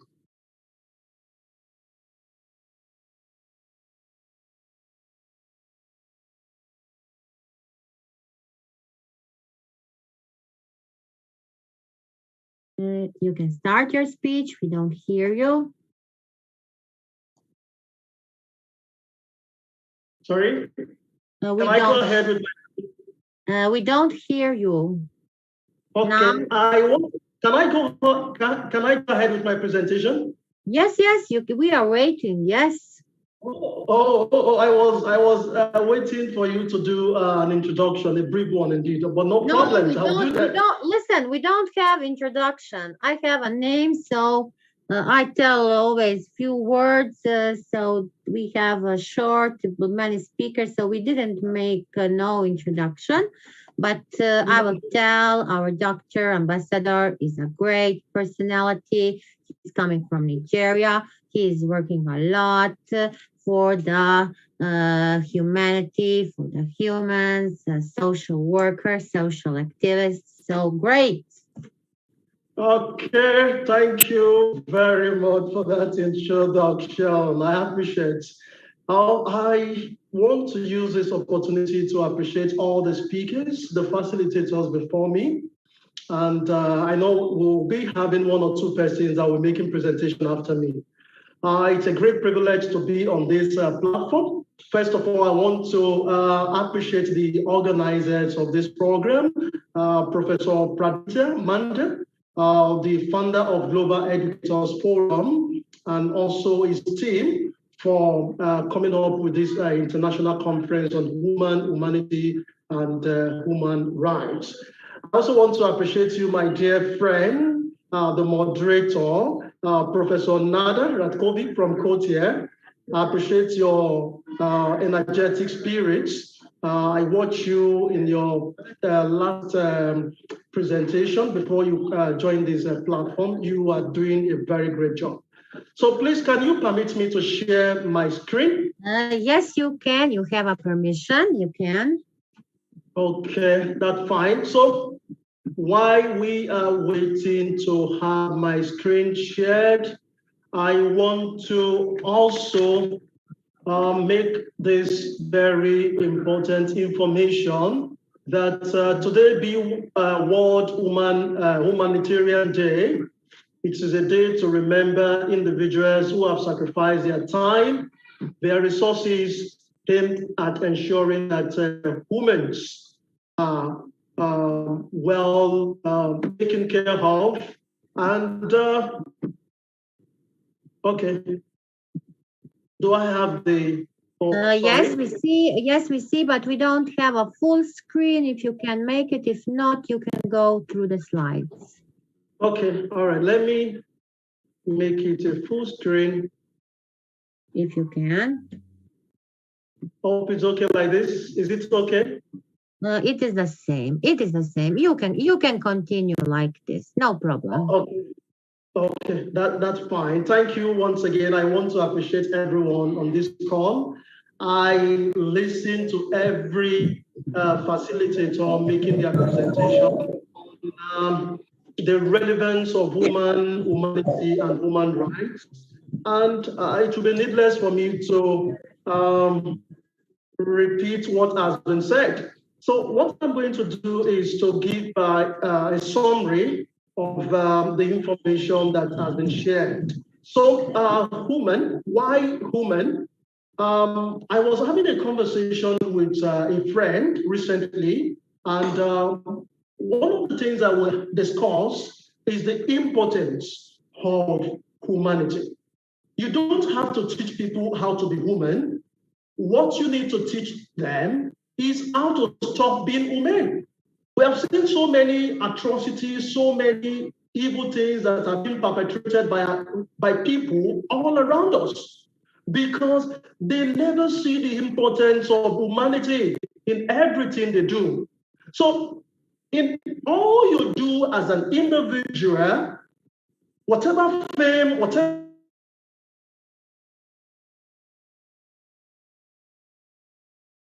money, whatever, and foremost a human being.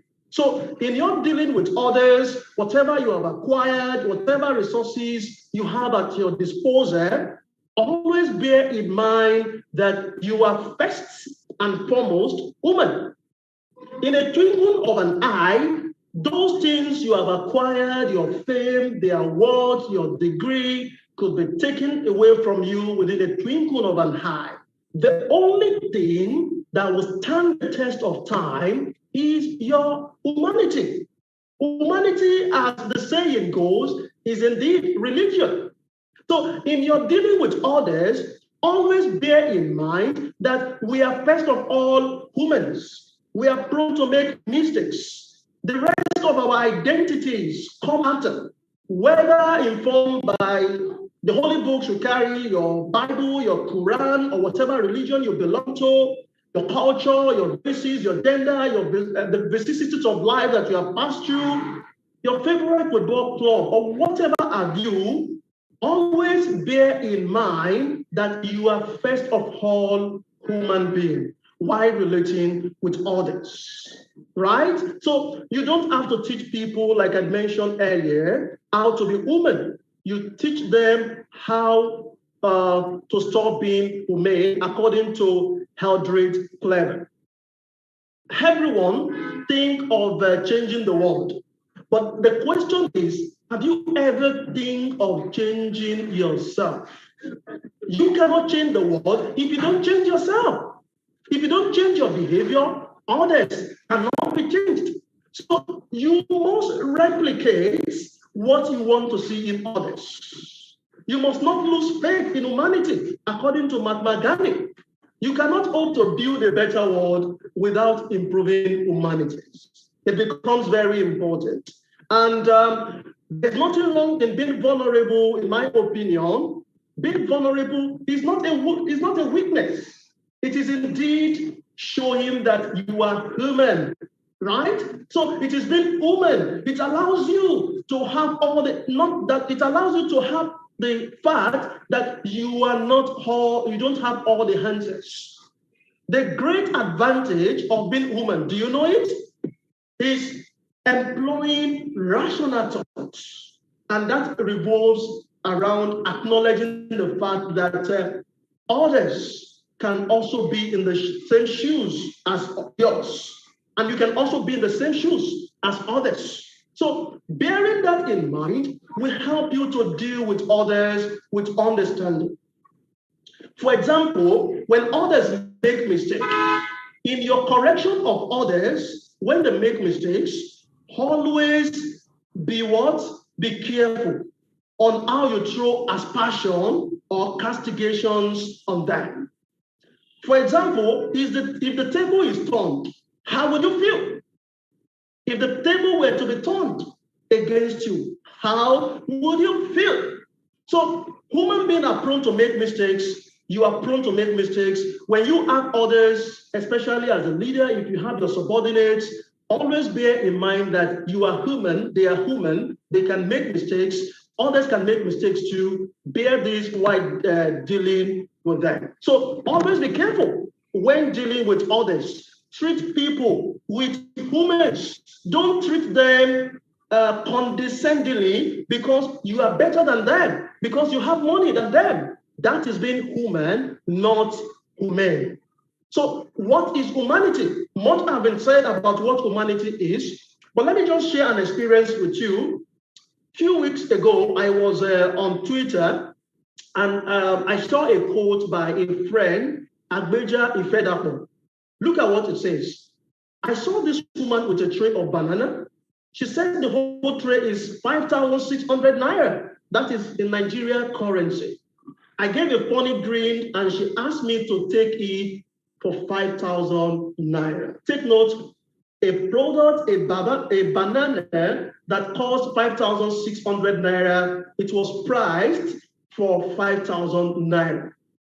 Now it continues. At Matama Farmers Market, where I buy bananas, it will cost nothing less than 8,000 naira. So I paid 8K, that is 8,000 naira in Nigeria currency, and she started crying. A win-win for both of us. And that is humanity. Now, what Agbeja Ifedapo did is very simple. He puts himself in the shoes of that woman selling banana. And that is what humanity is. It is being compassionate. It is being sympathetic. It is being generous in your dealing with others. Humanity, it is a quality of being humane. It is putting yourself in the shoes of others. It is a way to show that you understand the feelings, you understand the challenges that others are passing through. Look at what Seth Brim said. The moment you stop treating people like people, that is the moment you lose humanity. Did you get that? The moment you stop treating people like people, that is the moment you lose humanity. So treating people as humans, not minding whether they are the same religion with you, not minding that they are the same marital status with you, not minding that whether they are famous, whether they are rich, whether they are poor, you understand the fact that they are human. That is what humanity is. Now, what can you see from this picture? Humanity is greater than status. You see a man riding on a bicycle, and he noticed that the bicycle rider is not with an umbrella that can cover him. What did he do? He showed humanity by leaving himself. He allowed himself to be drenched, and he used the umbrella to cover the bicycle rider. That is humanity in action. Humanity is greater than status. It's greater than whatever you have or whatever level of authority you have attained in life. And the sole meaning of life is to do what? To preserve humanity. That is according to Leo Tolstoy, right? So serving humanity, regardless of religion, showing solidarity for those suffering and oppressed, that is what humanity stands for. So as human beings, we each have a responsibility to care for humanity. Expressing concern for others, this will bring us inner strength, it will give us satisfaction, and we will be happy in our hearts that we have been human. We are displaying humanity. We are not humane. We are not insensitive to the needs of others or to the challenges that others are struggling with. Right? So, as a social animals, human beings, we need friendship. Not so? But friendship does not come from wealth. Friendship does not come from having power or acquiring wealth, but from showing compassion, from showing concern for the feeling of others, for others who are suffering or struggling with challenges of vicissitudes of life. All right, so that has taken care of what humanity is. So much has been said about what human rights are. It simply means that you have the right, regardless of your nationality, your sex, your ethnic, your religion, your color, your religion, your language, or your status, to be respected, to be accorded your freedom of speech, for example, to be accorded your freedom of religion, for example, and to be accorded freedom of religion. And that is what Universal Declaration of Human Rights instituted in 1948.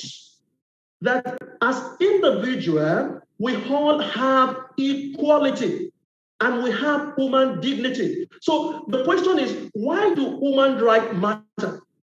Why is it important? Human rights ensure that people have their basic needs met. You know, basic need of man: water, clothing, shelter. And when this is included in a person's basic human right, what happens? Everyone has a baseline of level of dignity. But what do we see these days? Unfortunately, there are still millions of people out there who don't have these necessities of life. In my country, Nigeria, there's what we call ghetto area. There are still individuals that still sleep under the bridge. There are still individuals that don't have where to live. They struggle to sleep under the bridge because they don't have anybody to shelter them. And that is unfortunate. And this also applies to other countries too. So this is also a clarion call to the international community to pay rapt attention or to continue to take into cognizance human rights should always be ensured to be met at all levels. Right? So all activists, all social workers should ensure that human rights are met at all costs. All right, so another significance of human rights is human rights allow people to stand to societal corruption. As you can see, when your rights are denied, you can go to the court of law and file cases for your rights being denied. So the concept of human rights allows people to speak up when they experience abuse and corruption. And this is why specific rights, like the right to assemble, are so crucial.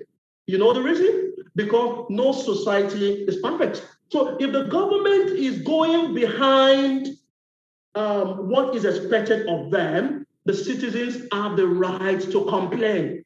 They have the right to hear their views. So the concept of human rights empowers people and tells them that they deserve dignity from society, whether it is the government or their work environments. So when they don't receive it, they have the right to stand up for their rights. All right? So another right that you have as an individual, as a citizen of your country, is the right to give people the freedom to practice their religion, or not to force them to practice religion that is against them. It could be Christianity, it could be Islam, it could be Hinduism, it could be Judaism, it could be Buddhism. So religious violence and oppression occur over and over across the country, and this is really creating this unity in so many countries, and also in my country, Nigeria. So to international community, it becomes very important that human rights should be given priority, especially as regards freedom to practice their religion